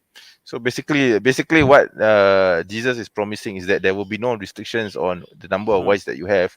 There will be no marriages. Okay, everyone will be basically having pleasures with each other. I mean, Hmm. as no restrictions, total bliss. That's the point Hmm. of having paradise in the first place. I Hmm. mean, obviously the rules in paradise is going to be different from the rules on earth. Okay, Hmm. that's basically it. I mean, what's wrong with that? You see, yeah, Then yeah. Alika again Mm. said that you said Arabia had no borders and no kingdoms. I showed you it did. Where did you show the kingdom? There's No, no no, kingdom. no, You no. mentioned things Yes. I like mean, which I've country? already, Yeah, I've already said that in Arabia during the time of the Prophet, there was no such thing as the concept of kingdom as how the Sassanids and the Byzantines are. Okay, the sixth there century was yeah, Arabia was yeah, unknown. yes, Pre-Islamic Arabia exactly. was unknown. Yeah, yes, Like read read exactly. It Wikipedia. was only after the coming of the prophet where there was only then there was the government, there was a system of government. The prophet Yeah, became there was no basically, civilization. There yeah, was no like yes. After uh, the prophet passed away, only then the first khilafah came, and then the Khalifa was the first government in not yeah. just the Islamic history but also in Arabia itself. Okay, Mm, so mm. I By the mean, way, we should dude, continue. yeah, By the way, yeah, the video. dude, let's learn. I mean, just learn Islamic history, dude. I mean, you really don't know anything about Islamic history. I mean, okay. So I learned this in school, okay. So okay, anyway, I mean, I've learned this in school. I mean, we Muslims in Malaysia, we are taught this in school. So this and then along this come this Westerner trying to teach us our history. Yeah. Okay, I'm No, pretty no, sure no. you learned this in No, no, no. school Wait, as wait, well, wait. Hold on, right? hold on. Yeah, Alika, you yeah. said that there were kings. Which king? Tell me which king Okay. existed at the time of the prophet. Which king? No, there was no kings before the time of the prophet. No, no, no, At no. the I time of want the to challenge prophet, you. I want to yeah. challenge you. Just Mm. give me the name of a king that existed at the time of the prophet. Go. Go. I'm challenging you. I'm challenging you. If you cannot answer me, you have to apologize because your stupidity Yeah, has gone beyond. yeah. I mean, Okay. Answer my ignorance, question. ignorance, Which sheer king ignorance. existed Yeah, or which kingdom existed at the time of the prophet? exactly. There was no king. No, there Idiots. was no such thing. These Oh my idiots. God, Subhanallah, really, these people. Okay, never mind. Let's just continue with the video and let Yeah, him yeah, sure, answer sure, sure. when he has the time. You have no time. virginity miraculously to them so that you can then have a new virgin the next day. And people were wondering, hey, people were even asking, hey, how are we going to handle all this? How are we going to handle all this sex? And so Muhammad's answer was that Allah is going to give you a supernatural erection so that your penis will never go limp. And so that way you just never get tired. And so you look at this and it's, wait a minute, the Islamic paradise, what Muhammad. I just want to pause this. I just want to go and talk Sure, sure. about this, okay? Because you see, these Sure. Christians, like as I said earlier, these Christians, they have this prudishness when it comes to sexual relationships. In Yeah. Islam, we don't have a problem with sex. Okay, we accept sex as something natural. Okay, it's just that it has to Okay, be okay. regulated. Hold on. Let me Yes. teach Alika some lessons. Abd and Jaifar joined Okay. kings of Oman. No, you said Arabia. We're talking about Arabia, not Oman. Yeah. You have to give me the name of a king that existed at Arabia at the time of the prophet. That's what you said. Then why are you changing your argument? Give me the name of a king. I'm not talking about Oman. No one is talking about Oman. Okay, we're talking about at the time of the prophet, at the place Yeah. where prophet lived, Mecca and Medina. Well, which king Yes. existed? These people are So really yeah, dumb. they can answer. Absolute Okay, idiot. obviously. Okay, but it's the brother here, Mufso Gamer. Walaikum salam. Yeah, I think this is your follower. I never seen him before. Walaikum salam, brother. All right. Okay. All right. Okay. I think Elika responded. Yeah. Is Oman not Arabia? We're not talking about Oman. And no, Oman is not part of Arabia. Okay, when we're talking about Arabia, we're talking about the regions that Muslim conquered. We're not talking about areas where they had rulings or governorship. We're talking about the Yeah. area that the prophet lived. And that's what we asked.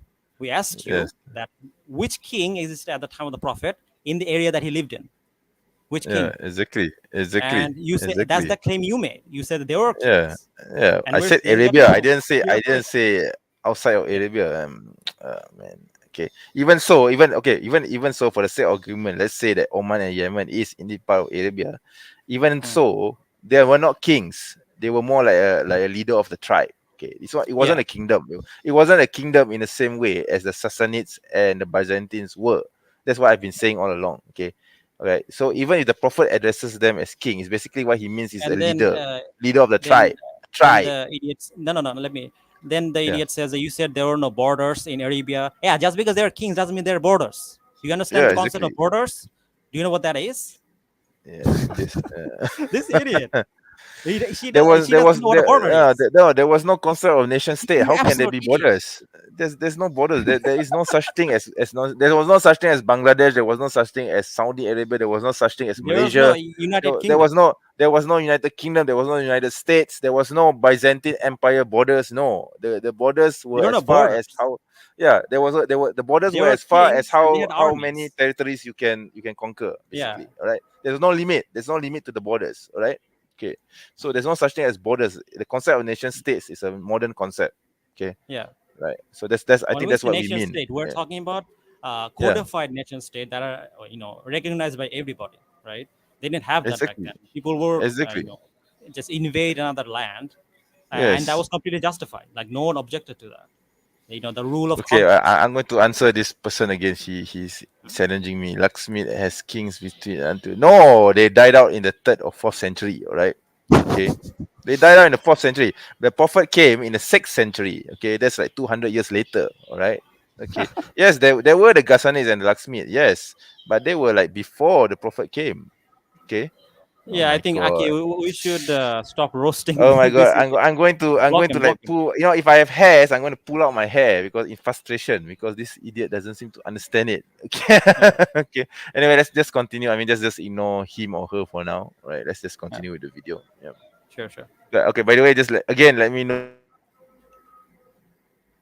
Was calling Right. the people of Arabia too is an eternity of deflowering virgins.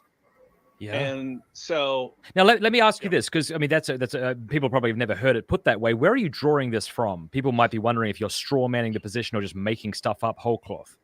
yeah, you have multiple Muslim sources. So you have the Quran. Yep. That's supposedly the eternal word of God. Supposedly Muhammad had no input into that. That is just with respect to the Quran, Muhammad is basically a mailman. He received it, he passed it on to you.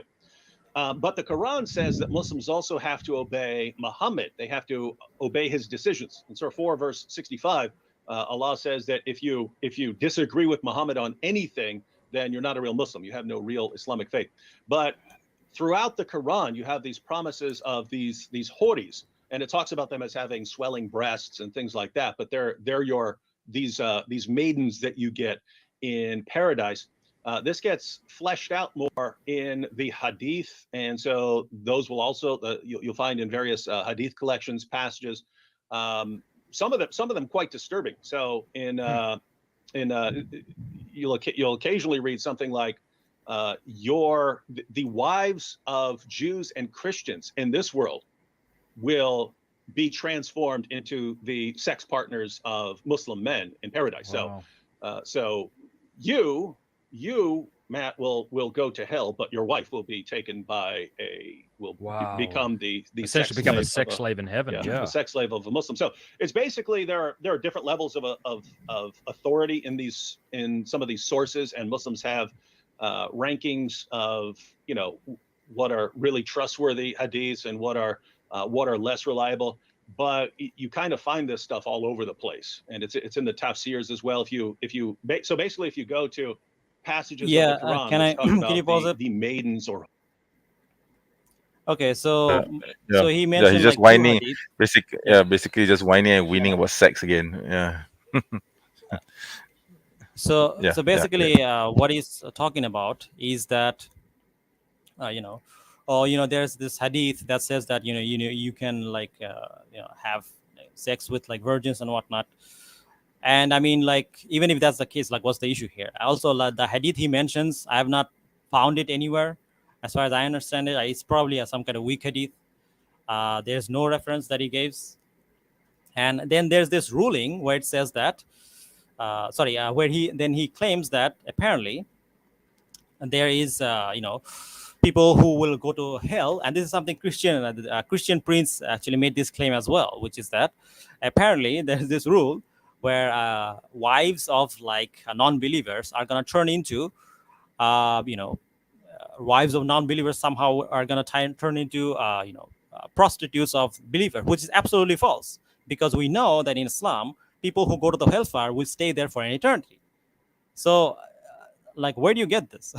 Clearly this is a false this is a weak hadith, and none of this is acceptable. And he didn't give any references either. So no, this is absolutely false. Do you want to add something? Yeah, I mean, like what Brother Ishaq Yusof said. Okay, I'm just going to share the comment. Yeah, where did DW get that from? Yeah, so basically that's my question. Where did he get this nonsense from? I mean, yeah, it's typical of David to take the sources of Islam and twist it in such a way that he gives it a totally different understanding of what, compared to what the scholars of Islam give, right? So I wouldn't put much weight to what he says, basically. Yeah. Yeah. By the way, this Alika idiot is back. He's saying that, oh, he's Make a video. He's Yeah, saying that good luck with that. Good luck with that. Rasulullah's letter to Yeah. Oman, my Yeah, husband go. will Yeah, appropriate yeah. your land, and my prophet Oh, this one. hood will assume. Where is it from? But anyway, it doesn't matter. Yeah, Again, no, it doesn't we matter. already It said doesn't we're matter. not talking about Oman. Yeah. We're talking about the exactly. regions that the Yeah, Prophet lived in. so this person Which says king that did he have? this person is saying that he wants to do a video about me. Yeah, go ahead, you're free. I mean, this is YouTube. I'm not going to delete my channel and fuck off like how Yeah. David Wood did, right? I will always be around, okay, much to your chagrin, okay. Oh, by the way, brother, it's already like almost 1 hour, as I told you before the stream. I Yeah. need to leave, right? So Yeah. I'll let you take over the stream. I won't close the broadcast. So what I'm going to do is I think you're going to have to share the video from your end, okay? Or maybe you don't have to. I just need to leave the studio and it will automatically go to your side. I'm not sure, but you need to do it on your own, all right? Okay. So I think But how yeah. how will I do that? No, just share it like normal, like how you do it on StreamYard. So basically, when I leave, you will take over control of this. Okay. Okay. Yeah. Automatically, the control will go to you. All right. Okay. So you can Sure. continue the stream from there. All right. So sorry, I can't stay any longer because I need to prepare for the Yeah. Sure. debate It's fine. It's fine. with Godless Girl tomorrow. Okay. So anyway, thank you those of you who are still with me. Please continue watching our brother Islamic Calling. Okay. So for now, the Muslim Apologist is leaving the show. Thank you very much for joining this far. So okay, brother, is now I think the show is now yours. Okay. Sure. Thanks. Yeah.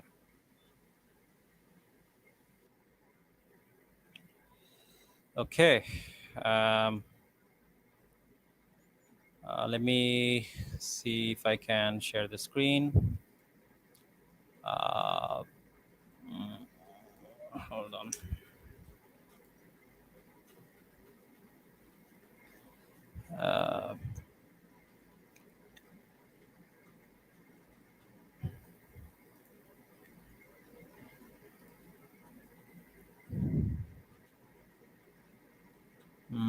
Okay, here we go.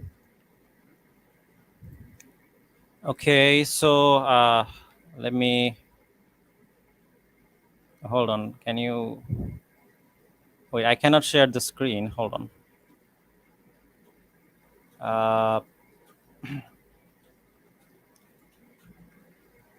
Share the screen.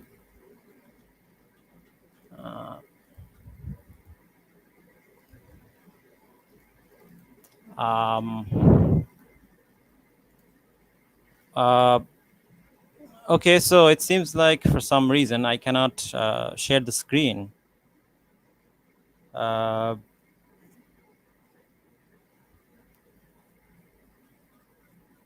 Okay, so I do apologize, guys, but I don't know why. But it seems like I cannot share the screen for some weird reason.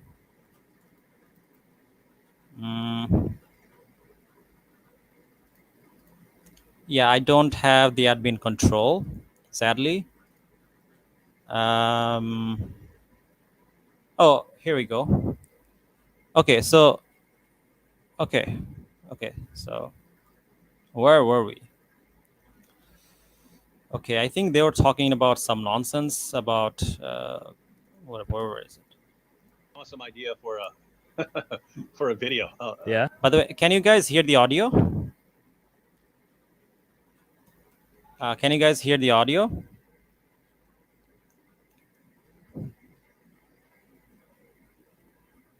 Can you guys hear the audio, by the way?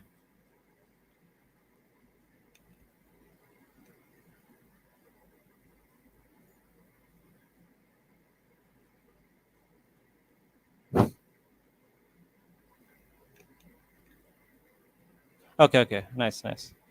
Okay, let's continue. A video in which a prophet comes along and tries to win over lots of young people by saying it's an eternity of playing Call of Duty, and then a bunch of people convert, and it's really kind of a parody of. Hold on, where is it? Was it in 24?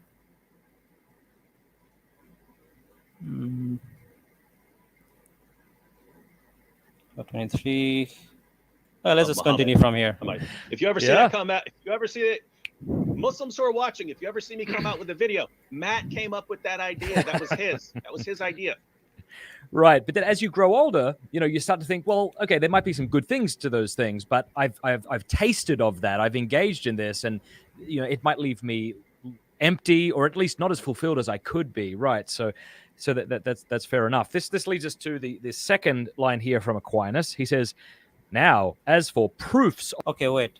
I think they say One something big regarding version the of that. prophet. Yeah. And we're looking at that going, you know, who is this appealing to? It's like he's saying, hey guys, what are the lowest, most animalistic parts of you? Those are the parts I want to focus on. And you know, the better parts of you, the things that are focused on the eternal and so on, yeah, those are kind of important too, but not as important as this stuff. And so yeah. So yeah, again, this is like a caricature of what Islam teaches. Islam doesn't teach you that, you know, the carnal stuff is the only thing that matters. As a matter of fact, Islam teaches the opposite of that. In Islam, we believe that you know, spiritual being and spiritual well-being is very, very important. And the thing is that when it comes to you know, in Islam, spiritual humility is very, very important, because what are the 5 pillars? You know, the 5 pillars basically focus on the spiritual aspects, and then to say that you know, somehow this means that the Prophet only taught about carnal pleasures is absolutely false. So what they're trying to make it seem like, you know, the Prophet only talked about, you know, carnal pleasures and whatnot, but that's absolutely false. He told people to stay away from carnal pleasures. He told people to stay away from brothels or prostitutes or adultery, and he told people to not follow these things. So yeah.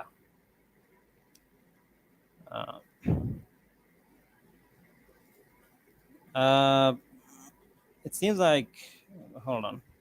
Then, okay, so Alika again comes back with the same nonsense. Like, dude, again, I asked you a simple question and you can't answer it. Like, I asked you a simple question, which is that which king at the time of the Prophet existed in the region that he lived in? Okay, that's the claim you made. You said that they were kings, and you cannot give me one name. One name. That's it. And you keep making up excuses, going to Oman or going to you know, all these different regions, but you cannot name a king that exists in Mecca or Medina. Which king exists? Like, which king were they under under that region?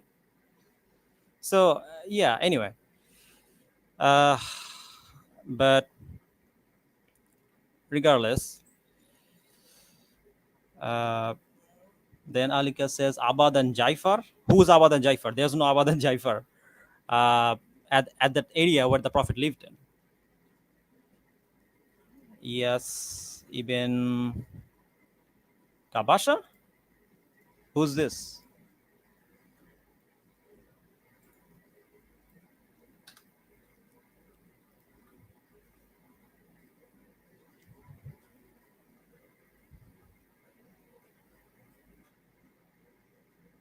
This guy is a governor of Al-Hira. Al-Hira was an ancient Mesopotamian city in Mesopotamia, south of what is now known as Kufa or south central Iraq. So you're bringing people from Iraq. You're bringing people from Iraq. And who the hell is this Abad and Zafar? They didn't live in Arabia. So yeah, like, just stop, dude. Like, you're wrong. But regardless, okay, so regardless, let's continue. Yeah, it's interesting. It's kind of like when you're a child or you're growing into a teenager, you might think that heaven is like basically playing computer games and having sex and getting drunk at parties. But as you grow older, you realize that this isn't what we were made for. This doesn't satisfy the deepest parts of ourselves, so there might be good things to them. Wow, you just gave me an awesome idea for a for a video. A video in which a prophet comes along and tries to win over lots of young people by saying it's an eternity of playing Call of Duty, and then a bunch of people convert, and it's really kind of a parody of Muhammad. If you ever see that come out, if you ever see it, Muslims who are watching, if you ever see me come out with a video, Matt came up with that idea. That was his idea. Right, but then as you grow older, you know, you start to think, well, okay, there might be some good things to those things, but I've tasted of that. I've engaged in this, and you know, it might leave me empty, or at least not as fulfilled as I could be. Right. This guy's saying that, oh, you know, he's trying to make like a you know, this comparison between Islam and saying that, oh, Islam is like, you know, people somehow playing video games. What? What are you talking about? In Islam, like, one of the most hardest thing that Islam teaches is that you have to uphold the spiritual teachings, which is that you cannot drink, you cannot, you know, drink or you cannot eat certain food, and you have to stay away from things like pig or pork and all these other kind of things. These are all carnal pleasures. So if you're saying that Islam allows carnal pleasure, this is absolutely false. No, it doesn't. It definitely doesn't. If it did, he would have allowed things like adultery. It would have allowed things like prostitution, or things like homosexuality, or things like worshiping pagan gods or idols, but it doesn't. So yeah, and again, this is absolutely false that somehow they're saying that the prophet taught these things. No, he didn't. And as a matter of fact, Jesus and Moses taught these things. Didn't Moses tell his followers to take prostitutes? Didn't Solomon had prostitutes? So how is this consistent? I mean, if Thomas Aquinas is saying that prophet is is offering carnal pleasures to his followers, then didn't Moses did the same thing? Didn't Solomon did the same thing? Then why is it okay for them to do it? And no, the prophet didn't simply say that. The prophet also talked about the main message of Islam is Tawheed, which is the oneness of God, which is that you have to worship only one God. So this is again, this is a mischaracterization of like what Islam teaches or what Islam is. But regardless, let's continue. Right. So that's fair enough. This leads us to the second line here from Aquinas. He says, "Now, as for proofs of the truth of his doctrine." Hold on, I'm trying to figure out some of the notes that I have here. I feel like I'm missing something.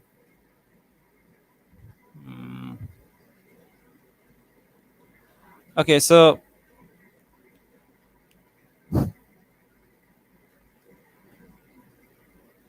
but regardless, let's continue.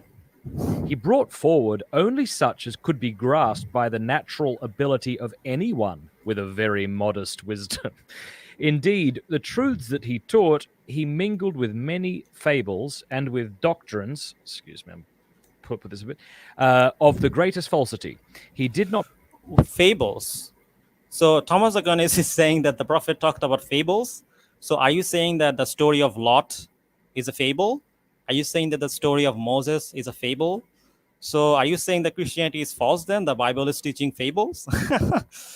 How is this consistent? So you're basically refuting Christianity. And this is the problem, again, with David Wood. So basically he is, not David Wood, but Thomas Aquinas as well. It seems like that he's saying that the stories that exist in the Bible are fables. No, they're not. As the story of Moses is a person that actually existed. This is what we believe. This is what Christians believe. So how is what prophet taught fables? Like, how did the Quran talk about fables? These are not fables. These are mentioned in the Bible. These stories are mentioned in the Bible. What are you talking about? And I mean, these are in their books. So if you say that these are fables, then your book are made of fables. Again, this is a fallacy of inconsistency. But regardless, let's continue. Not bring forth any signs produced in a supernatural way, which alone fittingly gives witness to divine inspiration. For a visible action that can be only divine reveals an invisibly inspired teacher of truth. Mm-hmm. Yeah, so along the lines of Muhammad only bringing forth, arguments and proof, which would, appeal to a kind of modest kind of wisdom. Again, his sort of go-to argument early on was what you might call the argument from literary excellence. Look at how amazing my poetry is, therefore it's from God, which is, if you're in First of all, this is a straw man. That's not what the argument is. The argument is not that, look at how amazing, the Arabic is, therefore, is the word of God. So the argument is much more comprehensive than that. So basically what the argument is, and there is actually an article on the Islamic awareness, and they explain this argument very, very well. So basically the idea here is that when it comes to Arabic literature or Arabic poetry or Arabic poetic rhythm, there are like 18 to 17 different patterns, right? Or something along that line. And within these patterns, you can only have something within this pattern or this type of rhythmic pattern. But the Quran was revealed in such a way that didn't fit into any of this pattern. And yet it was completely understandable. and it was very beautiful and elegant. And so that's basically the argument. Let me see if I can pull up. Also, he says that there is no supernatural miracles of the prophet. This is absolutely not true. There are many examples of supernatural miracles that the prophet did. For example, the moon being split in half.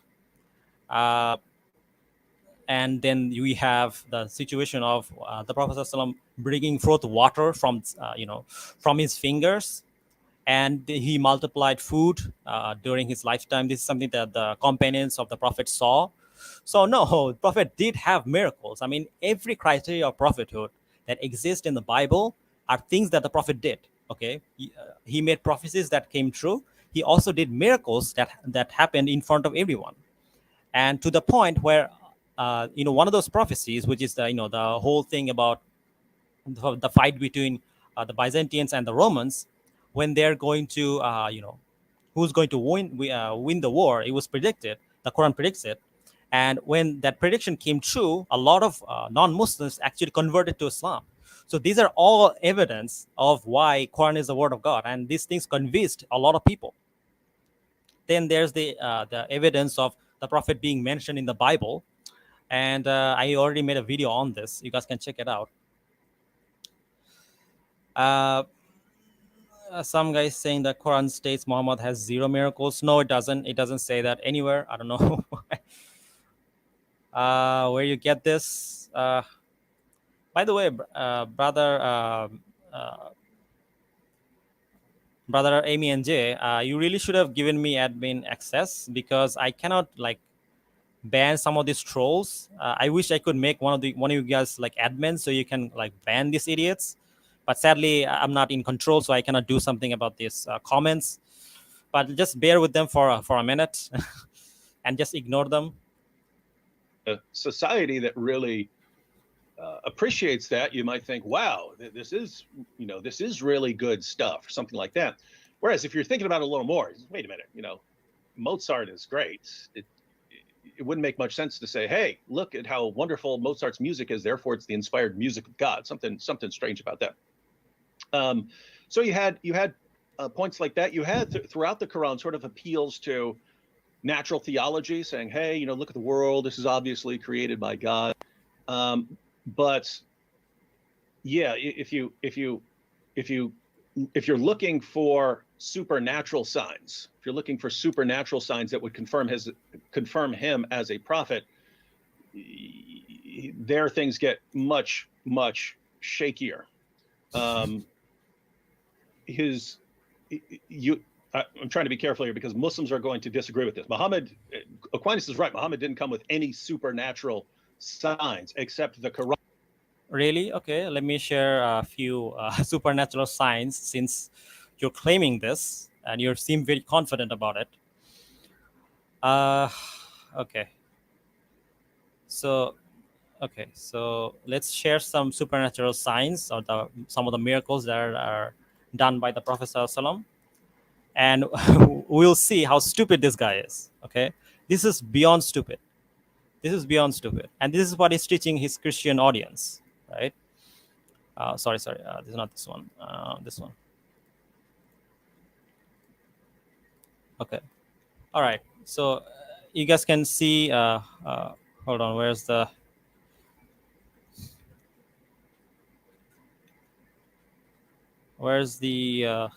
Okay, I shared it. It's not coming for some weird reason. Share screen.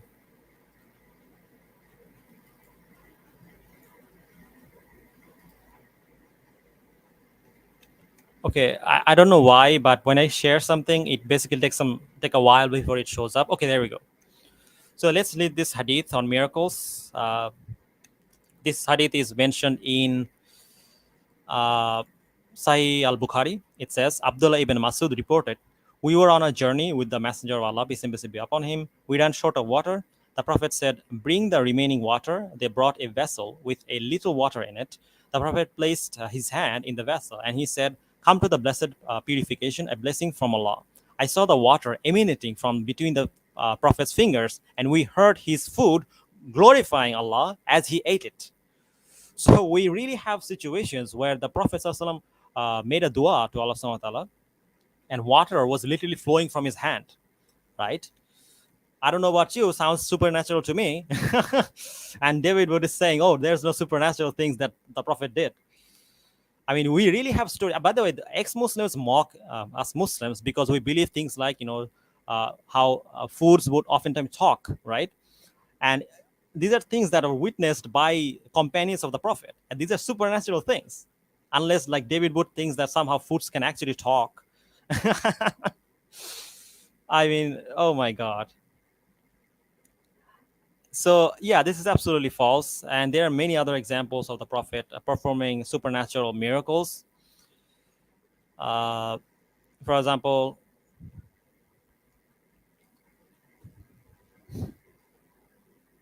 there are many prophecies and miracles that existed and that the Prophet did.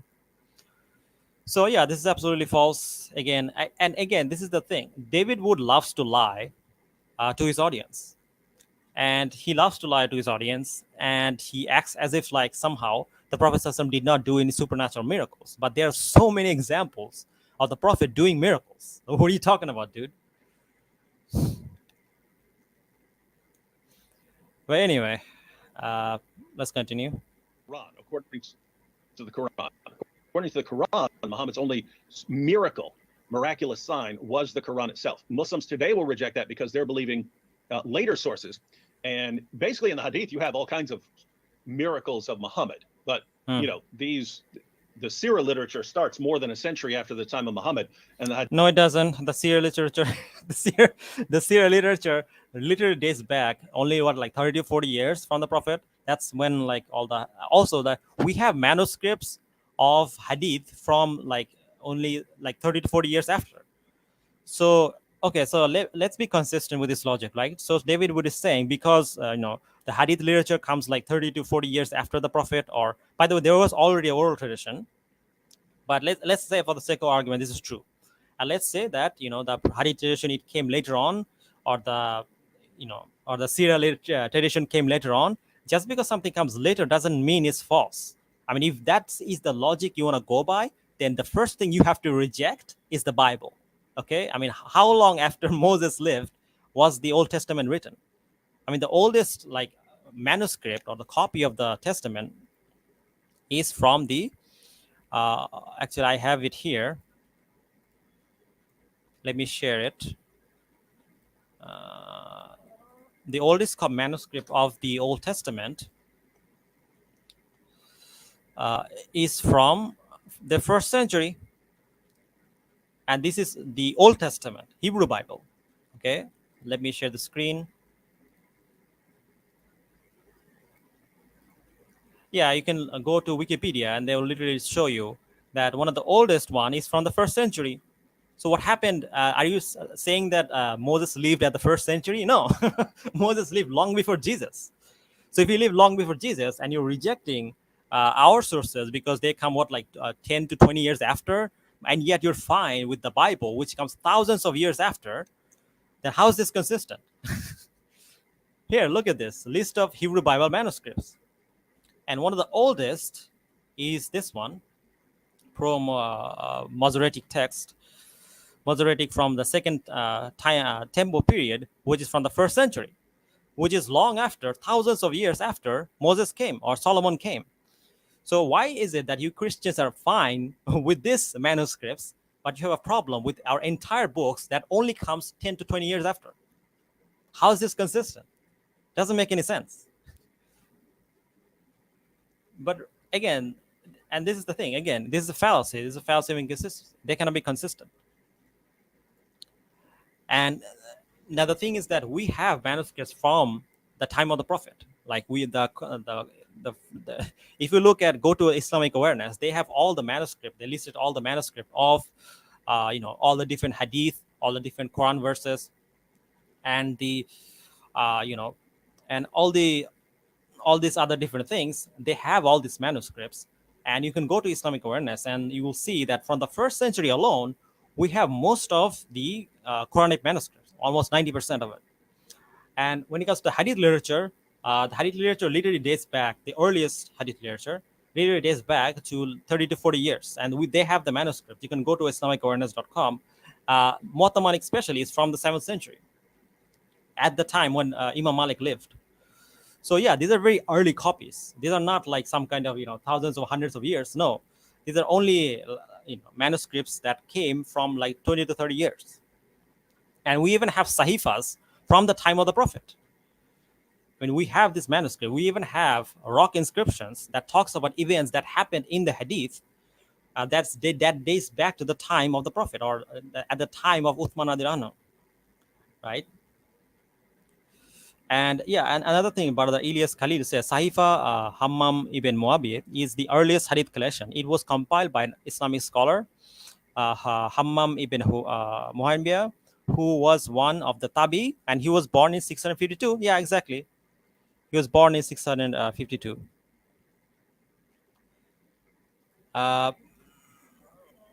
Hold on.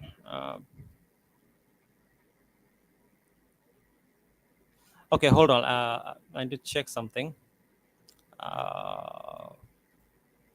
So basically, I think Brother MENJ gave me like a link for the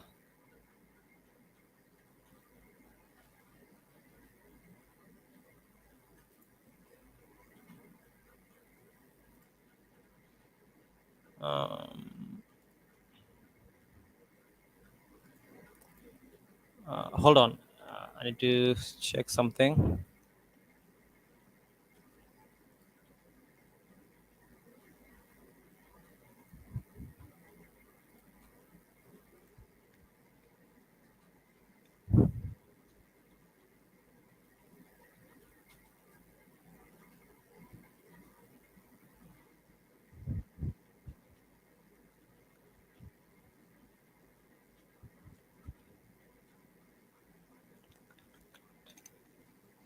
Log out and log in. Okay, so I think I have to log out from this stream, but I don't know how that works, because if I do that, then the stream stops. Okay, so but anyway, so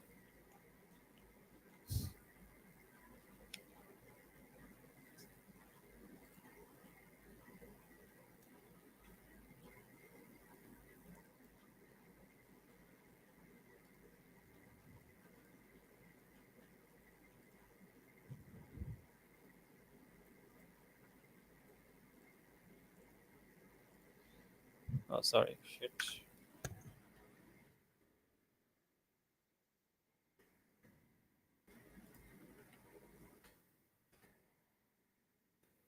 Okay, sorry guys. By the way, I'm trying to get the co-host access from Brother MENJ, because it seems like there's a lot of trolls here that I need to ban. But if I have admin access, then I think I can do that, inshallah. Hold on, let me just next up there. What the hell is this?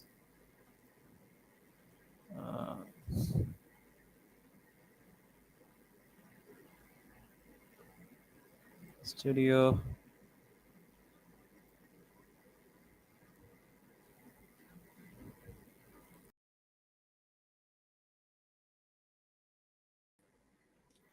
Okay, all right. I'm back. Sorry about that, guys.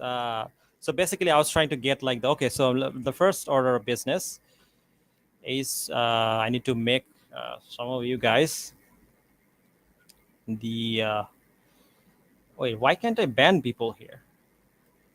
But anyway, so right now I'm the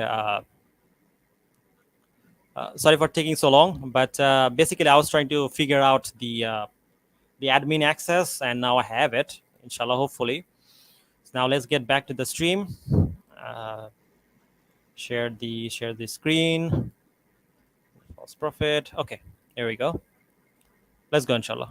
Hadith collections come a century after that, and so no, it doesn't. The hadith collection, the earliest hadith collection, is from the 1st century. Actually, it's earlier than that. Here you can go to Islamic Awareness, and you can click all the hadith manuscripts, and if you go to the hadith kind of like a brief history of the hadith, they actually give you all the different like kind of like manuscripts and all the kind of like different manuscripts that existed, and we have hadith from the 1st century. So this is absolutely false. And also we have this thing called oral tradition, and oral tradition is basically when people basically oral tradition is a very strong method that we have. So this is absolutely not true that we only have like something from like hundreds of years after. But regardless, let's continue. The passages that Muslims are normally thinking of in terms of Muhammad performing a miracle are basically 2 centuries after the time of Muhammad. And it's in Yeah, and the Bible is thousands of years after Moses. Your point being, like, what are you talking about? Oh my God. What are you talking about?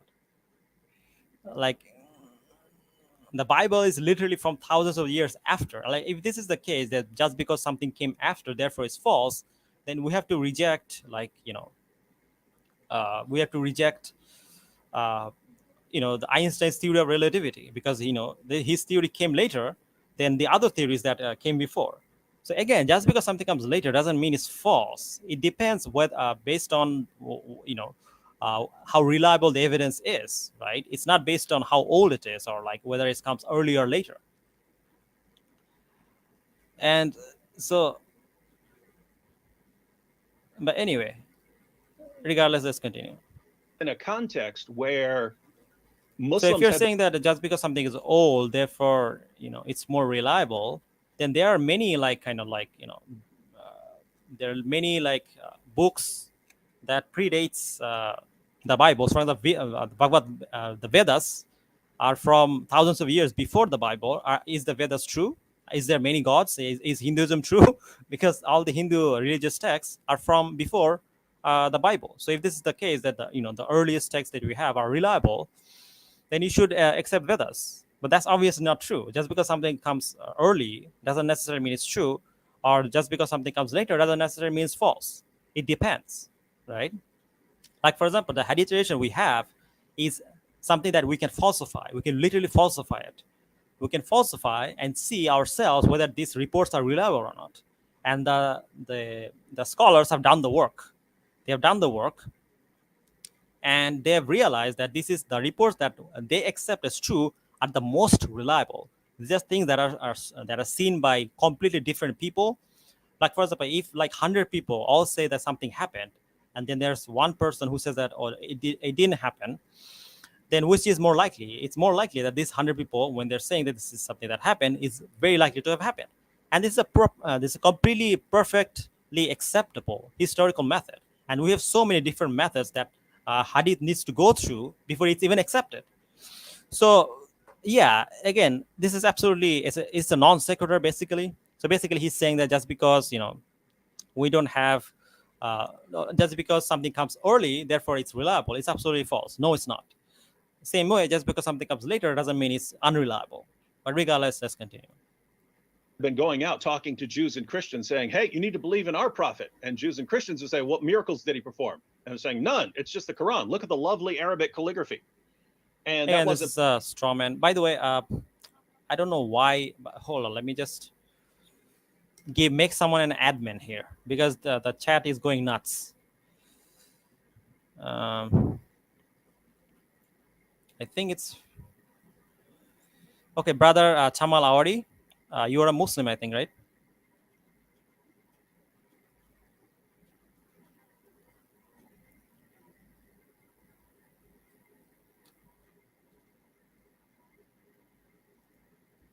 Okay, hold on. I'm going to block this idiot who's insulting.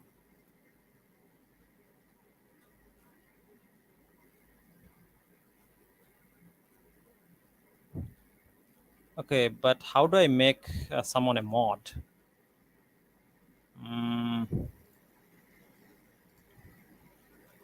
Okay, I think I need to go to my channel for this.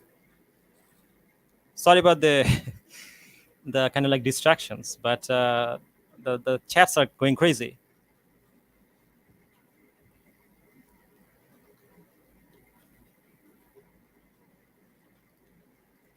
Okay, so I cannot like do anything on Brother MENJ's channel, but sorry about that. But if it was my channel, I would have like blocked these idiots. But regardless, let's continue.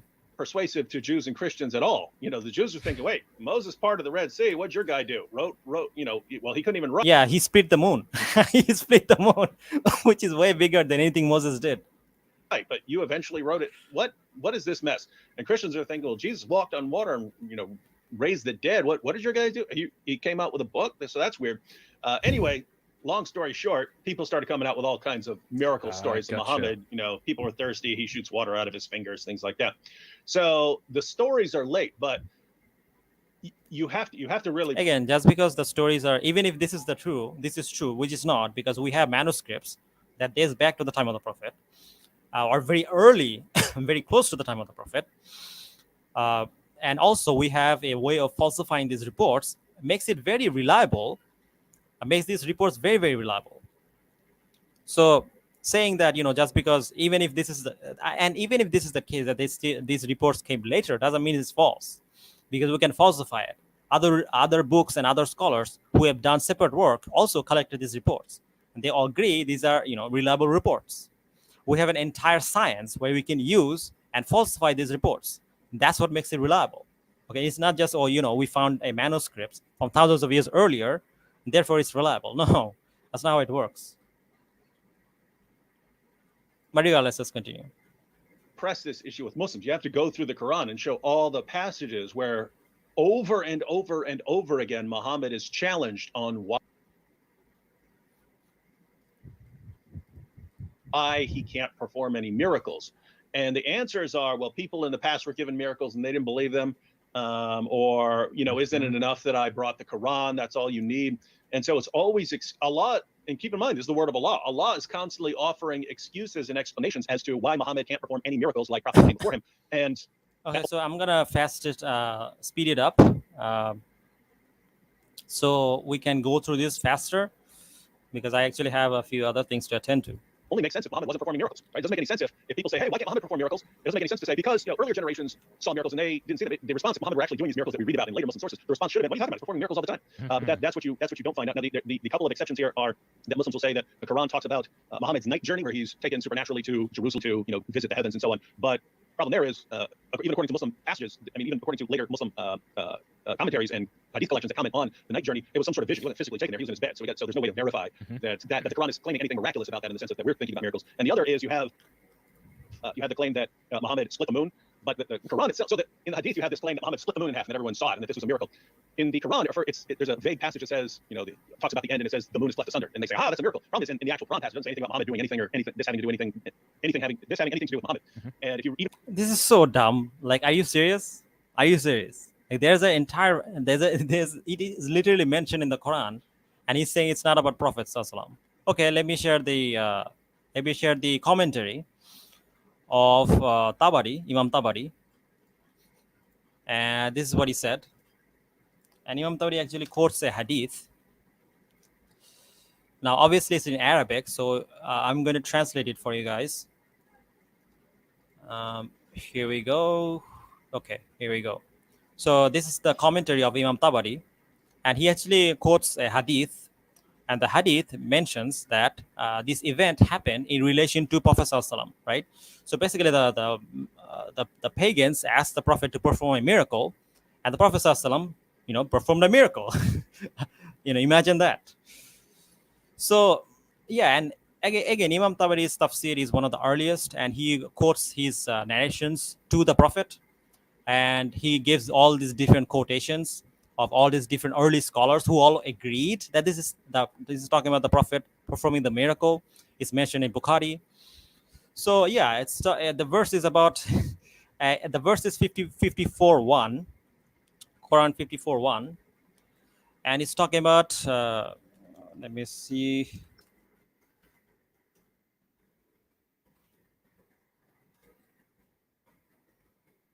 Surah Al-Qamar, and it's talking about, hold on, let me just, Let me share the screen. Chrome tab. Okay, I think it's this one. Yeah. Okay, so here you can read it here. The hour has come near. The moon has split in two. So it literally says that the hour has come near and the moon has split in two. Now, what is this talking about? Which moon? Obviously, this is talking about the incident that happened at the time of the prophet.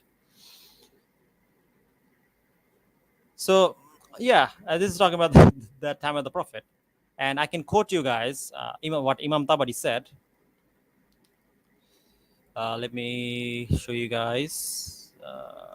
Share screen, Home tab, Windows here. So, yeah, this is what Imam Tabari said. On the authority of Qatada, that Anas bin Malik told them that the people of Mecca asked the Messenger of God, may God's prayer and peace be upon him, to show them a miracle, and he showed them. They asked him for a sign, and he, may God's prayer and peace be upon him, showed them the splitting of the moon. The splitting of the moon. So, yeah, he showed them the moon being split. And this is when this verse was revealed, a sign of evidence for the truthfulness of his words and the reality of his prophecy. When I saw them, they turned away and lied and said, this is continuous magic. As a matter of fact, this is also mentioned in the Quran, that the disbelievers said that, this is just magic. They denied it. They denied it. The reality of prophecy. Muhammad bewitched us. So God, the exalted, to his praise and said, then Allah subhanahu wa ta'ala says, and if they see a verse, they turn and say continuous magic. And this verse was revealed right after this one. From the people of interpretation, we were told by Bashir, he said from Yazid, he said from Said, from Qatada, from that Anas bin Malik. So this is all the people who reported this. And Ibn Kathir also says the same thing. He says that and the moon has been cleft asunder. It occurred during the time of Allah's Messenger. According to the authentic Mutawatir hadiths, the scholars agree that the moon was cleft asunder during the lifetime of the Prophet, and it was among the clear miracles that Allah gave him. Hadiths mention that the moon was split. So yeah, all of this mention how the moon was split. So this is absolutely false. And David is like an idiot. He constantly kind of repeats the same nonsense without realizing that, and that's the thing, he's just lying. He's lying to his audience. But regardless, let's continue. Even if you read Muslim commentaries say, no, this is talking about a sign of the end times or something like that. And so the only things that Muslims can point to in the Quran as far as Muhammad doing something miraculous are very vague and indefensible. The only miracle the Quran clearly claims for Muhammad is the miracle of the Quran. And so the entire case for Muhammad bringing any supernatural sign would come down to whether the Quran is supernatural. And the Quran's argument for itself is that its literary quality is so amazing that it could only come from God. And I don't think Aquinas is going to accept that as supernatural. Because notice, the problem with this is you'd have to say that the Quran, what is the Quran? It's a collection of words arranged in an order to convey some kind of meaning. You have to say that a human being could not arrange words in that order. And that's where everything breaks down. What do you mean? A human being can arrange words in any order we want. At what point can you say, you know what? A human being could not arrange words in this order. And so even on its face, the argument is silly. If you actually read the Quran, my goodness, what a train wreck this book is. It's completely disorganized. Almost every passage you quote to a Muslim, that's not what it means. So Allah is just apparently a horrible communicator. Says two guys who cannot read Arabic, who doesn't speak Arabic, doesn't understand Arabic poetry. Oh my God. Read these passages. They'll talk about, you can beat your wives into submission.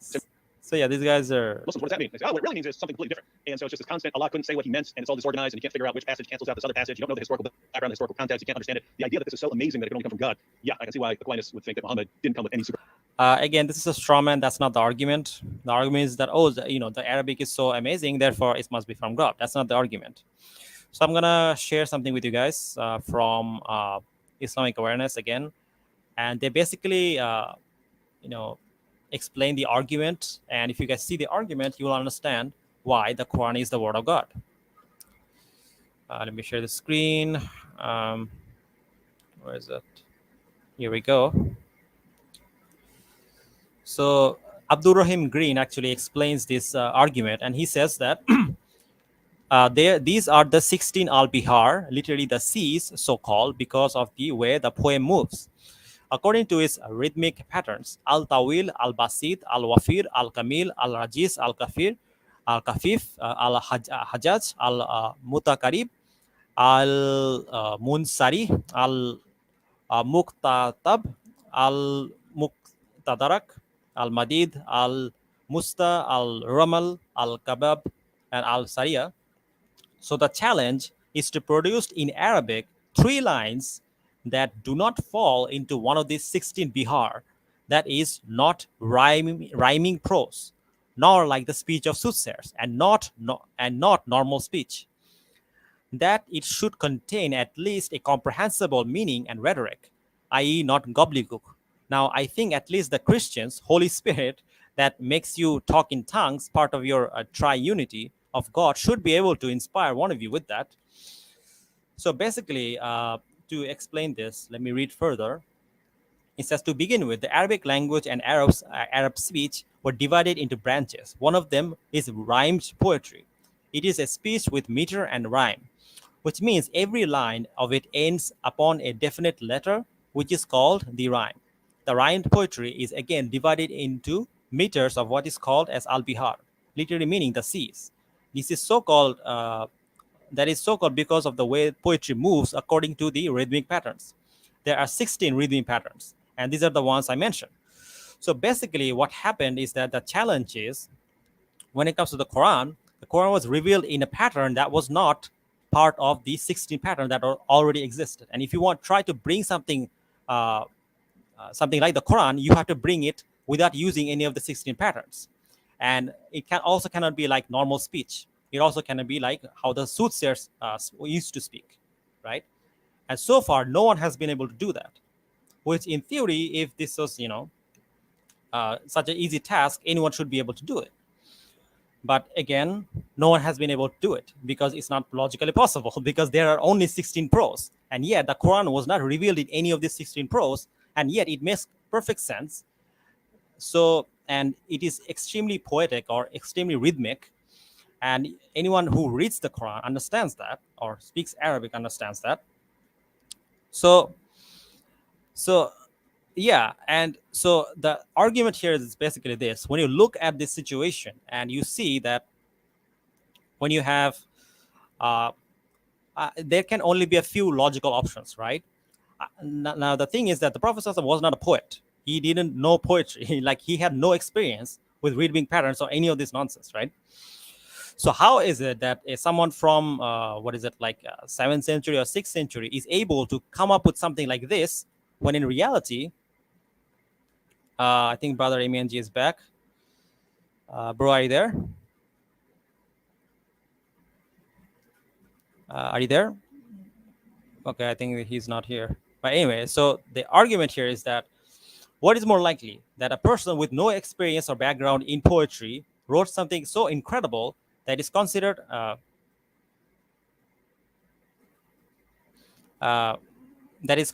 masterpiece by many, and or this was revealed by God, right?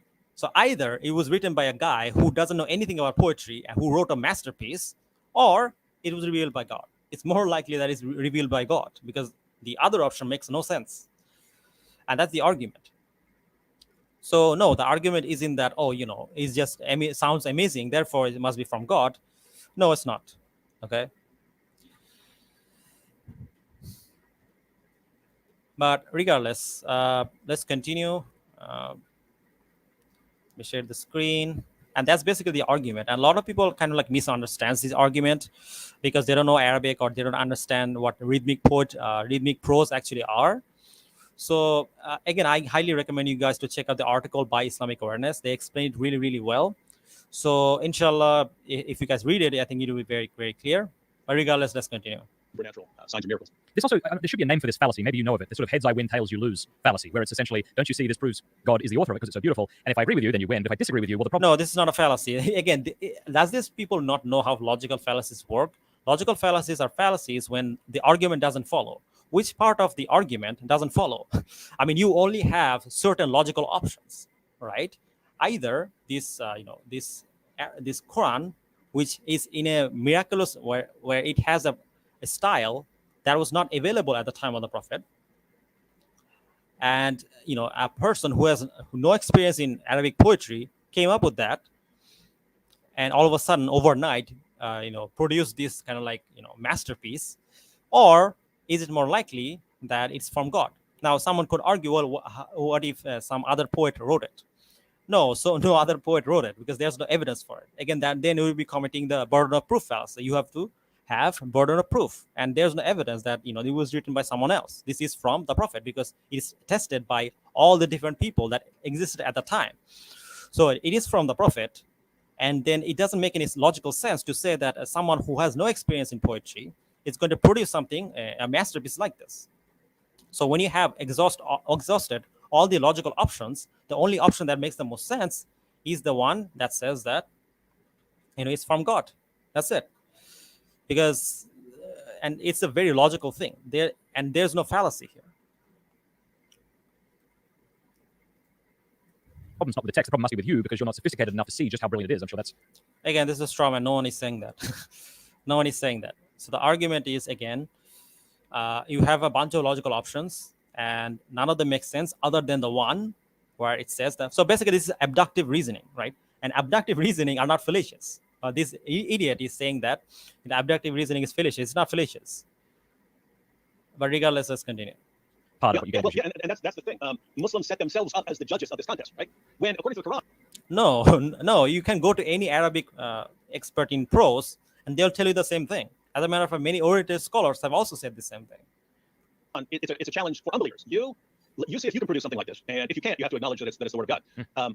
But now notice, Muslims put themselves up as the judge because people immediately started trying to meet that challenge, right? There was a guy who followed Muhammad around, his name was Al-Nadir, and Muhammad would get up and recite his revelations, and Al-Nadir would stand up after him, give his own, Okay, so this whole nonsense about Al-Nadir, give his own poetry, and then say, you guys tell me, in what way is Muhammad's poetry better than mine? And so he's attempting to meet this challenge. The response was, as soon as they captured him in battle, they killed him. They sold. This is false. This is absolutely false. So let me quote you guys what actually happened. So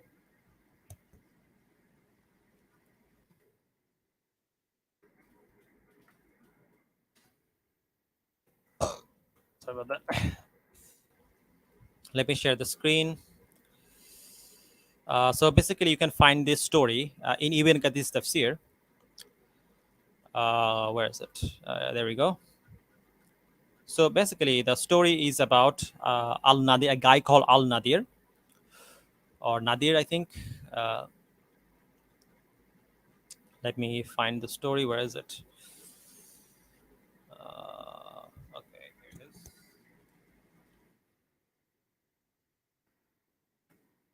Here we go. So we can read from here. They boasted with their words, but not with their actions. They were challenged several times to bring even one chapter like the Quran. This is Ibn Kathir saying this, by the way.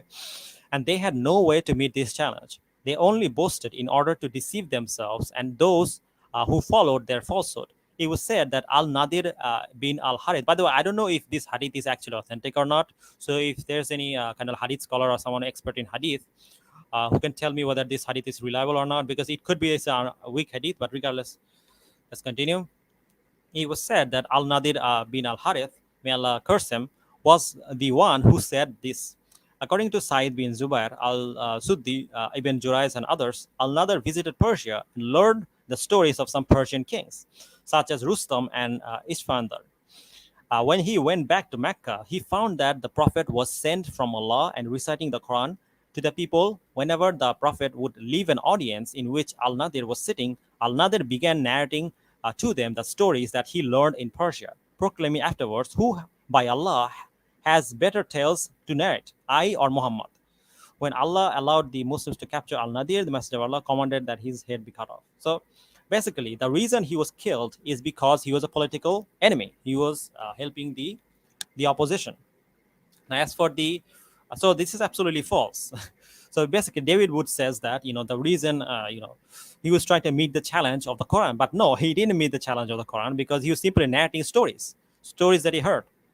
This has nothing to do with him trying to match the Quran. He didn't try to match the Quran. He didn't even try to take up the challenge. And this is what Ibn Kathir explained, that no one was able to meet the challenge. And this guy was simply narrating stories and saying that, but look, my stories are better than this guy's story. That's it. He wasn't trying to meet the challenge. So this is absolutely false. So yeah, did you notice how many times David Wood lied in this video? He lied like 10 times.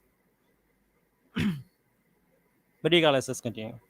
almost. By the way, brother Chamal already says that's why you forced to lie and lying about Islam, though is the line in the sand you don't cross with us. So yeah, basically these people are lying. All of the Regardless, let's other continue. captives back for ransom, except this guy. They killed him. But you have people. There's a website called a surah like it, where a bunch of people have made surahs like this. There's an entire book called the True Furqan, which imitates the style of the Quran. See, and this is why these people fail the challenge, because they're imitating the style of the Quran.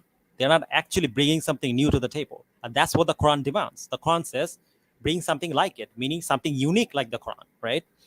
So basically, the Quran was revealed in a style that was not familiar, that existed at the time, from a person who has no experience in poetry, right? And that's what the Quran is challenging. It is challenging people to produce something like that. That doesn't match, that doesn't fit into any of these Arabic prose. And when people try to, mimic the Quran, obviously this falls into one of these. Either it falls into one of these prose, or they're just simply mimicking the Quran, which is not the challenge. The challenge is to bring something unique like the Quran, and they always fail to do that because it is in a rhythmic pattern that was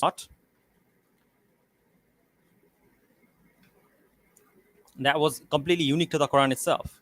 But regardless, let's continue. But gives it a Christian message.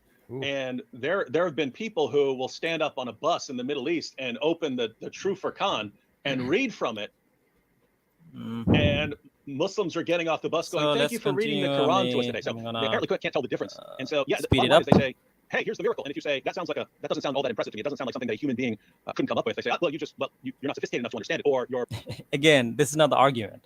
The argument is simply to bring something in Arabic that doesn't fit into any of these kind of like prose, Arabic prose. And people have completely failed to do that. There were many poets who tried and they failed because no one can do that. No one can bring a type of a rhythmic pattern that is unique like the Quran, that doesn't fit into any of these other patterns, okay, or is not soothsaying, right? And if they cannot do that, then it is very likely that it's from God, or bias, or you just hate Islam. And so no matter what you say, you lose. So, yeah. Now, when it comes to Christianity, C.S. Lewis kind of revivified that argument: either God or a bad man, the Lord, liar, lunatic. We could add legend, right? I suppose we could also add possessed, kind of given our Christian worldview. Now, when I think of someone like Joseph Smith, right, who the founder of Mormonism, I can't agree with his claim to be a prophet. So I could perhaps say he's a liar, I could say he's a lunatic, I could say he's a legend, I could say he's possessed. I can't think of any other option. What would you say about Muhammad? Have you given that much thought? I'd say that's actually how I break it down. When someone asks me, who was Muhammad? What was he? Was he possessed? Did these revelations have merely human origin? Was he insane? Was he a prophet? Those are normally the categories you normally look at. One, do these revelations have a purely human origin? Two, since we're Christians, we can talk about a darker source of the revelations. And then three, what evidence do you have that this is actually from God, that he's actually a prophet? And you see a lot of reasons in those first two categories to think that either his revelations have a human origin or a darker origin. So as far as the human revelation, just that appealing to people's heart. Yeah, this is like the common typical response from Christians. Oh, it's demons, right? Demons inspired the prophet, right? But the thing is that they don't realize is that why would a demon inspire Muslims to follow Jesus? That doesn't make any sense. This is so stupid. Why would a demon inspire Muslims to follow Jesus? Why? Why would a demon tell Muslims to give to charity? Why would a demon tell Muslims to be kind to one another? I mean, it doesn't sound like a demon to me. What kind of demon is that? So yeah, it's like this whole stupid demon theory. The prophet was supposedly, inspired by the demon, which is absolutely false, because the Quran teaches Muslims that Jesus was a prophet. Why would a demon teach that? Why would why would a demon tell Muslims to give charity, give zakah? That doesn't make any sense. Carnal desires. That seems like a classic cult tactic. You have things like that. You have Muhammad constantly plagiarizing. I mean, it sounds like the demon is more reasonable than anything in the Bible, because the Bible says to bash babies with rocks. Things that are now in the Quran that we can find in earlier sources, and I don't mean earlier reliable sources. I mean sources that we know were later fabrications. And Muhammad doesn't seem to be able to tell the difference between a 5th or 6th century source that clearly made things up that no historian on the planet would take seriously, and actually quoting.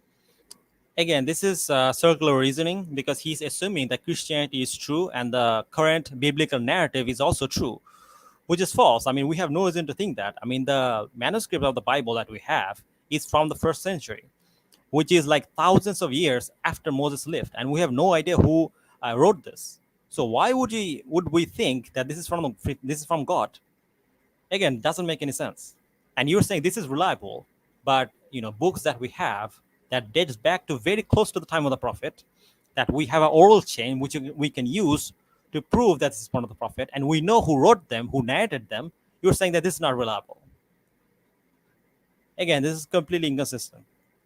The Torah or the gospel, where according to Islam, those are revelations. Muhammad is talking about the Torah and the gospel, but doesn't seem to be aware of the difference between a 5th century heretical or just fictitious forgery or something like that. Doesn't seem to be. Again, how do you know the biblical narrative is true? In order for this argument to work, you have to assume the biblical narrative is true.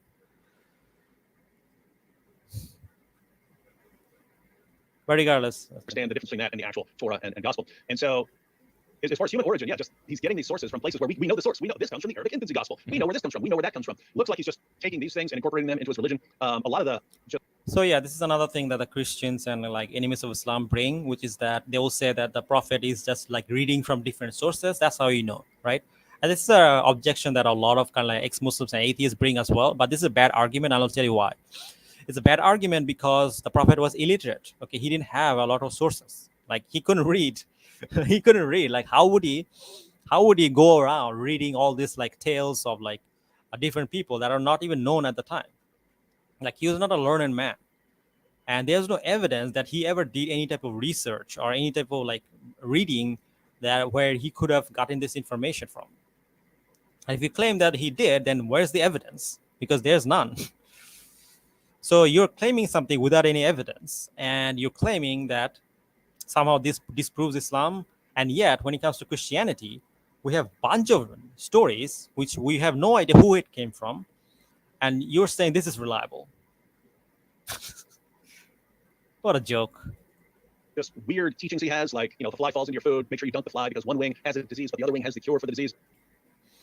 Brother Chamal Kawari says, the Quran cleans the Bible and the hypocrites hate it. The Quran is the pure words of Allah. That's why I will only debate topics satanic language with brother on the end of the beat down. I don't know what's going on in the chat, but regardless, let's continue. He seems to be obsessive compulsive about how Muslims have to groom themselves. He put them on a schedule of how frequently they needed to take care of their armpit hair, pluck their pubic hair, and things like that. He just had them on this schedule. He would tell them how many. Yeah, the Prophet was clean. He told Muslims to stay clean. What's wrong with that? He told Muslims to stay hydrated. He told Muslims to clean themselves, to be pure.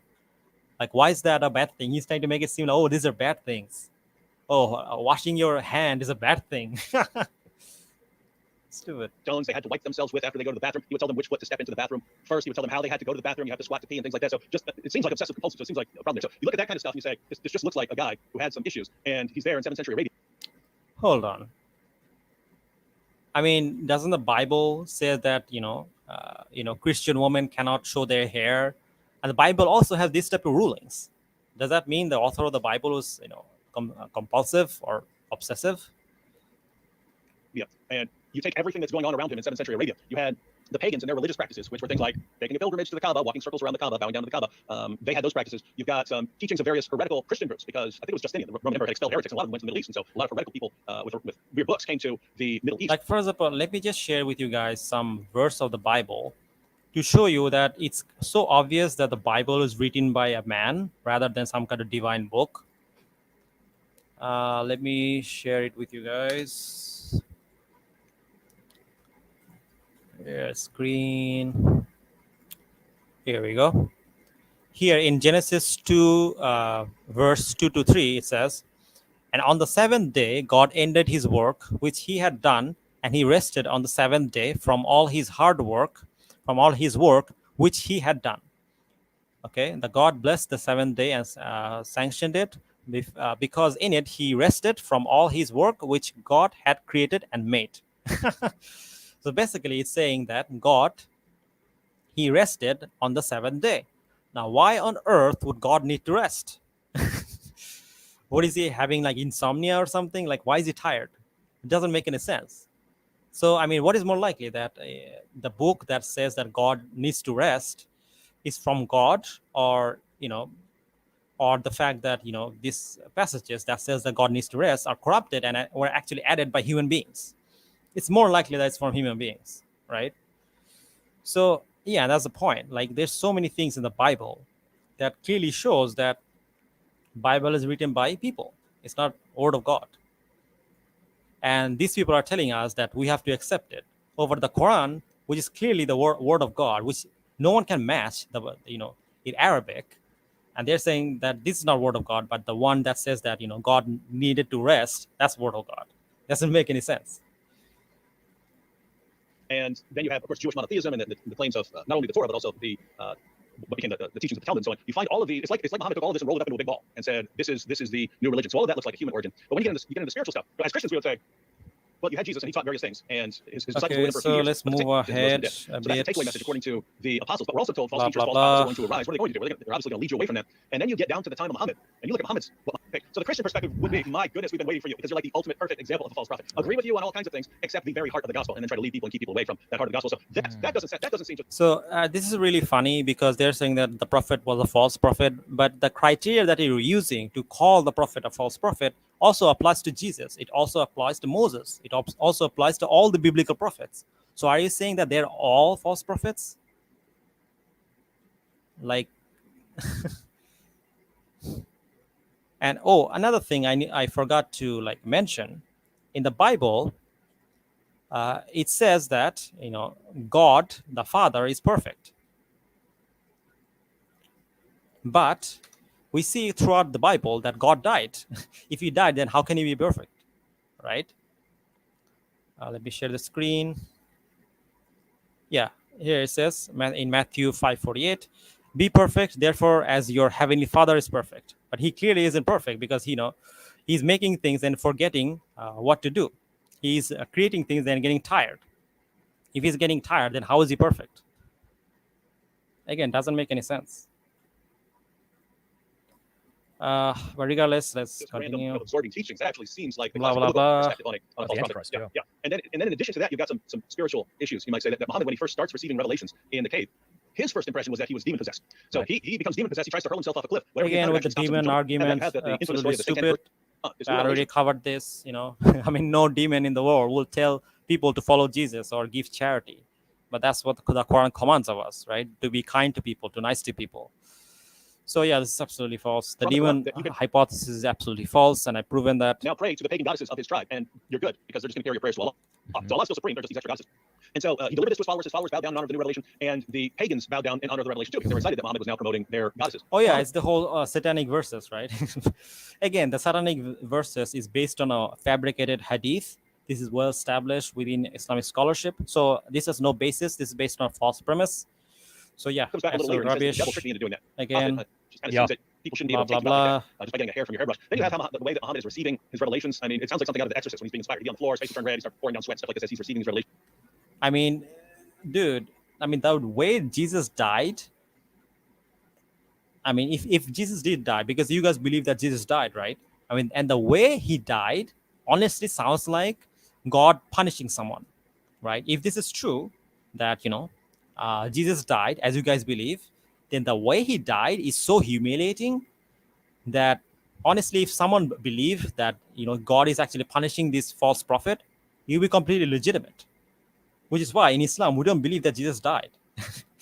We believe that he was taken, right? So he's saying basically, David Wood is saying that the way that the prophet received revelation sounds like it's coming from a demon or whatever, which is appeal to emotion fallacy. It doesn't make any sense, because he's just appealing to his own emotion. Because I can say that an atheist could say the same thing about Jesus, because Jesus also suffered from a lot of torture, a lot of different things. Like, for example, he was literally tortured to death, right? And it honestly sounds like he was obviously I'm not saying that, but atheists could easily make the same argument and say that, well, Jesus seems like he was a false prophet, because he died in a very horrible and tragic way, right? So why is it that you guys think that you can make this argument against Prophet ﷺ, and yet you guys are fine when the same principles apply on Jesus? I mean, why is it okay for Jesus, or when the Prophet ﷺ receives this the revelation in this way, someone that makes him a false prophet? But when Jesus literally dies being tortured to death, in a horrible way, you guys don't think that he's a false prophet.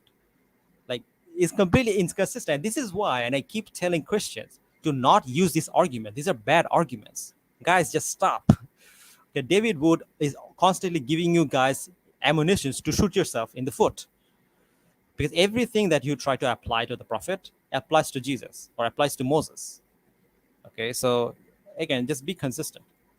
So put all that together, it looks like you definitely have a lot to be concerned about as far as, is there a spiritual dimension here where Muhammad is being used as a puppet by darker forces? So you consider the first option, the second option, and the third option is what are the arguments for Islam? And again, the core argument, Muhammad's main argument, is this argument from literary excellence. Now, I just wanted to read a quick. No, there are many arguments. Like, for example, Prophet ﷺ is mentioned in the Bible, and this is an argument that was made even in the Quran, and many people embrace Islam because of that. There are also arguments about his prophecy, where he made many different prophecies that came true. There are also, a lot of things that are described in the Quran that are, very, very spiritual and very. It appeals to the natural inclination. And there are many ways to prove why Islam is true. So if you want arguments, we can give you hundreds of arguments. But the real question is that will you guys accept it? And that's the thing. So this is absolutely false that we only have one argument, which is not true.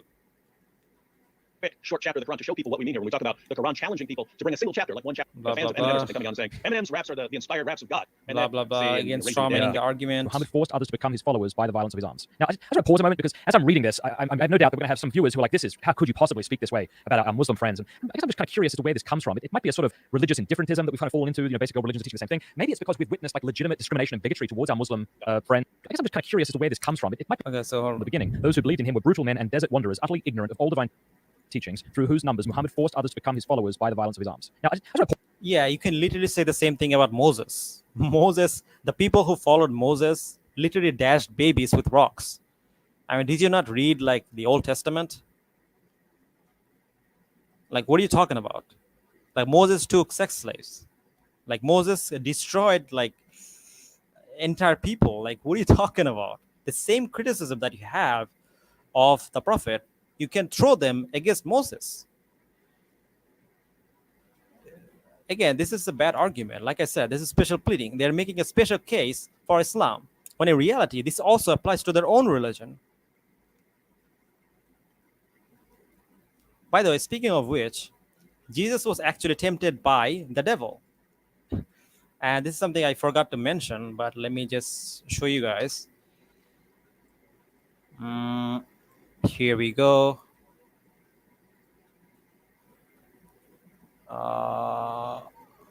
Okay, here we go.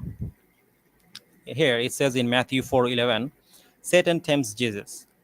It says, then Jesus was led up by the spirits into the wilderness to be tempted by the devil. Now, how on earth does a God be tempted with the devil? That doesn't make any sense. Now, obviously, this makes sense if he's a prophet, because the prophets are human beings.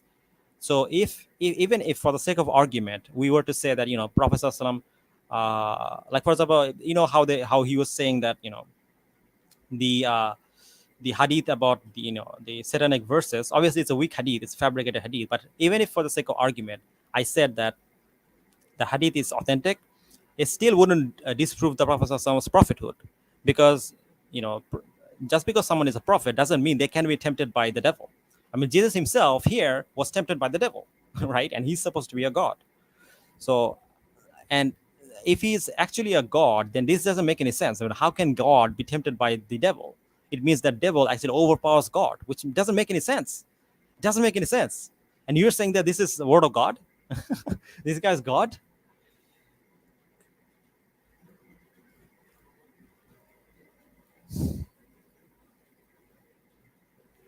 pause a moment, because as I'm reading this, I have no doubt that we're going to have some viewers who are like, how could you possibly speak this way about our Muslim friends? And I guess I'm just kind of curious as to where this comes from. It might be a sort of religious indifferentism that we kind of fall into. Basically all religions teach the same thing. Maybe it's because we've witnessed legitimate discrimination and bigotry towards our Muslim friends or compatriots. Hold on, there's one argument that I want to make.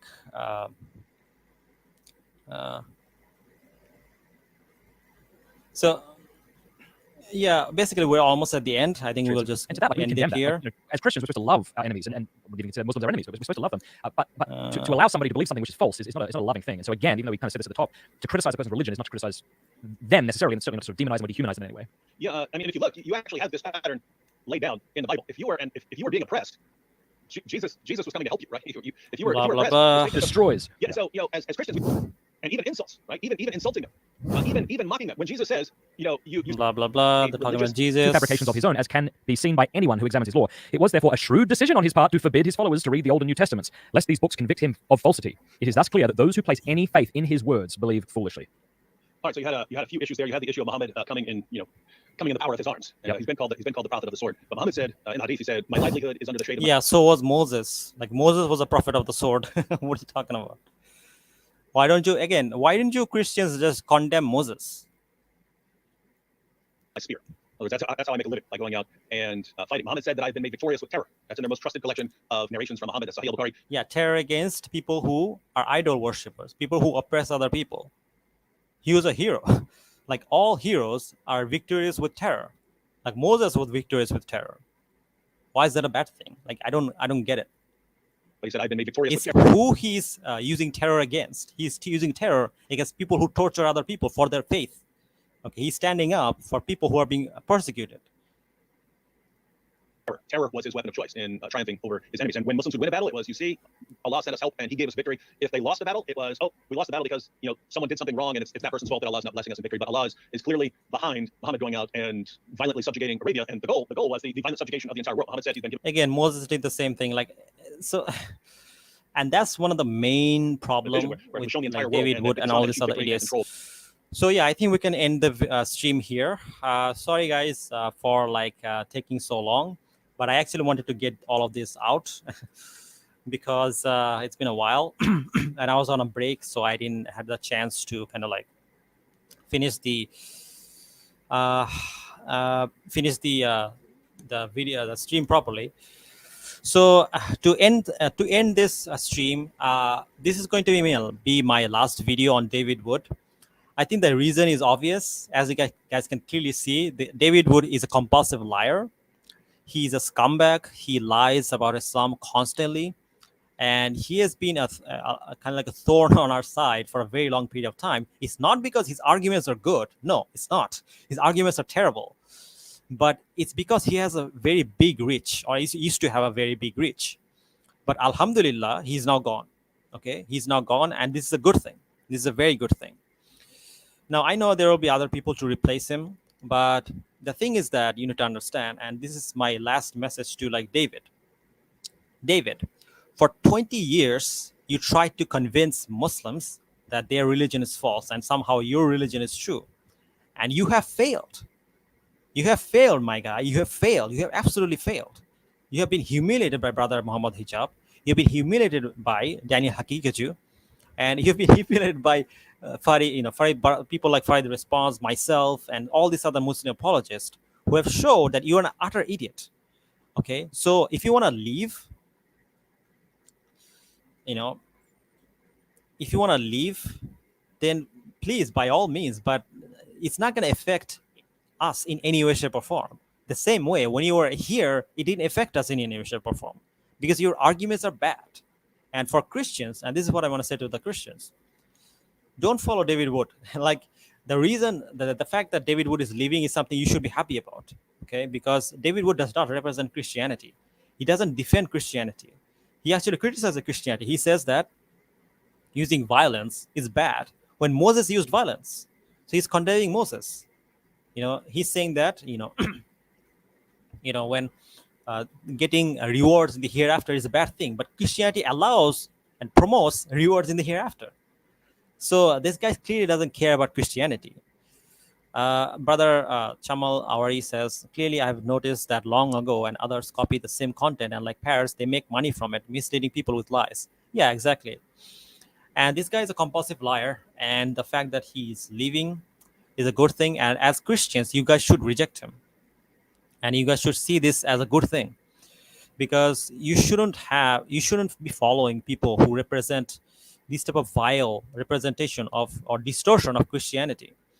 So yeah, alhamdulillah, I'm glad that this guy is gone. And this is my last video on David Wood, because frankly, this guy's not worth it. His arguments are really poor and bad. And I don't want to waste any more time on this guy. And I showed you how his arguments are bad.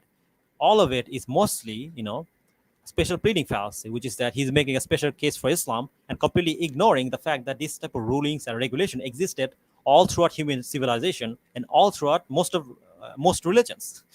It exists in his own religion, but he doesn't care. He doesn't care about the fact that he's inconsistent. And this is why his arguments are bad. And this is why you shouldn't use his argument and you shouldn't follow this guy.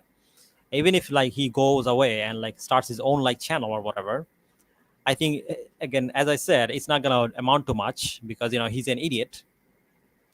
But yeah, with this, I want to end this video. Thank you guys for watching. By the way, thank you, brother MENJ, for giving me the platform. And I want to end this stream here. Thank you guys for being patient. Inshallah, I will edit this stream. It's a very long stream, almost 3 hours now. So I will put out highlights on my channel. And again, may Allah forgive me if I made any mistakes. And thank you guys for being patient. And inshallah, I'll see you guys next time with another video. And yeah, thank you guys for watching. Jazakallah khair. Assalamu alaikum warahmatullahi wabarakatuh.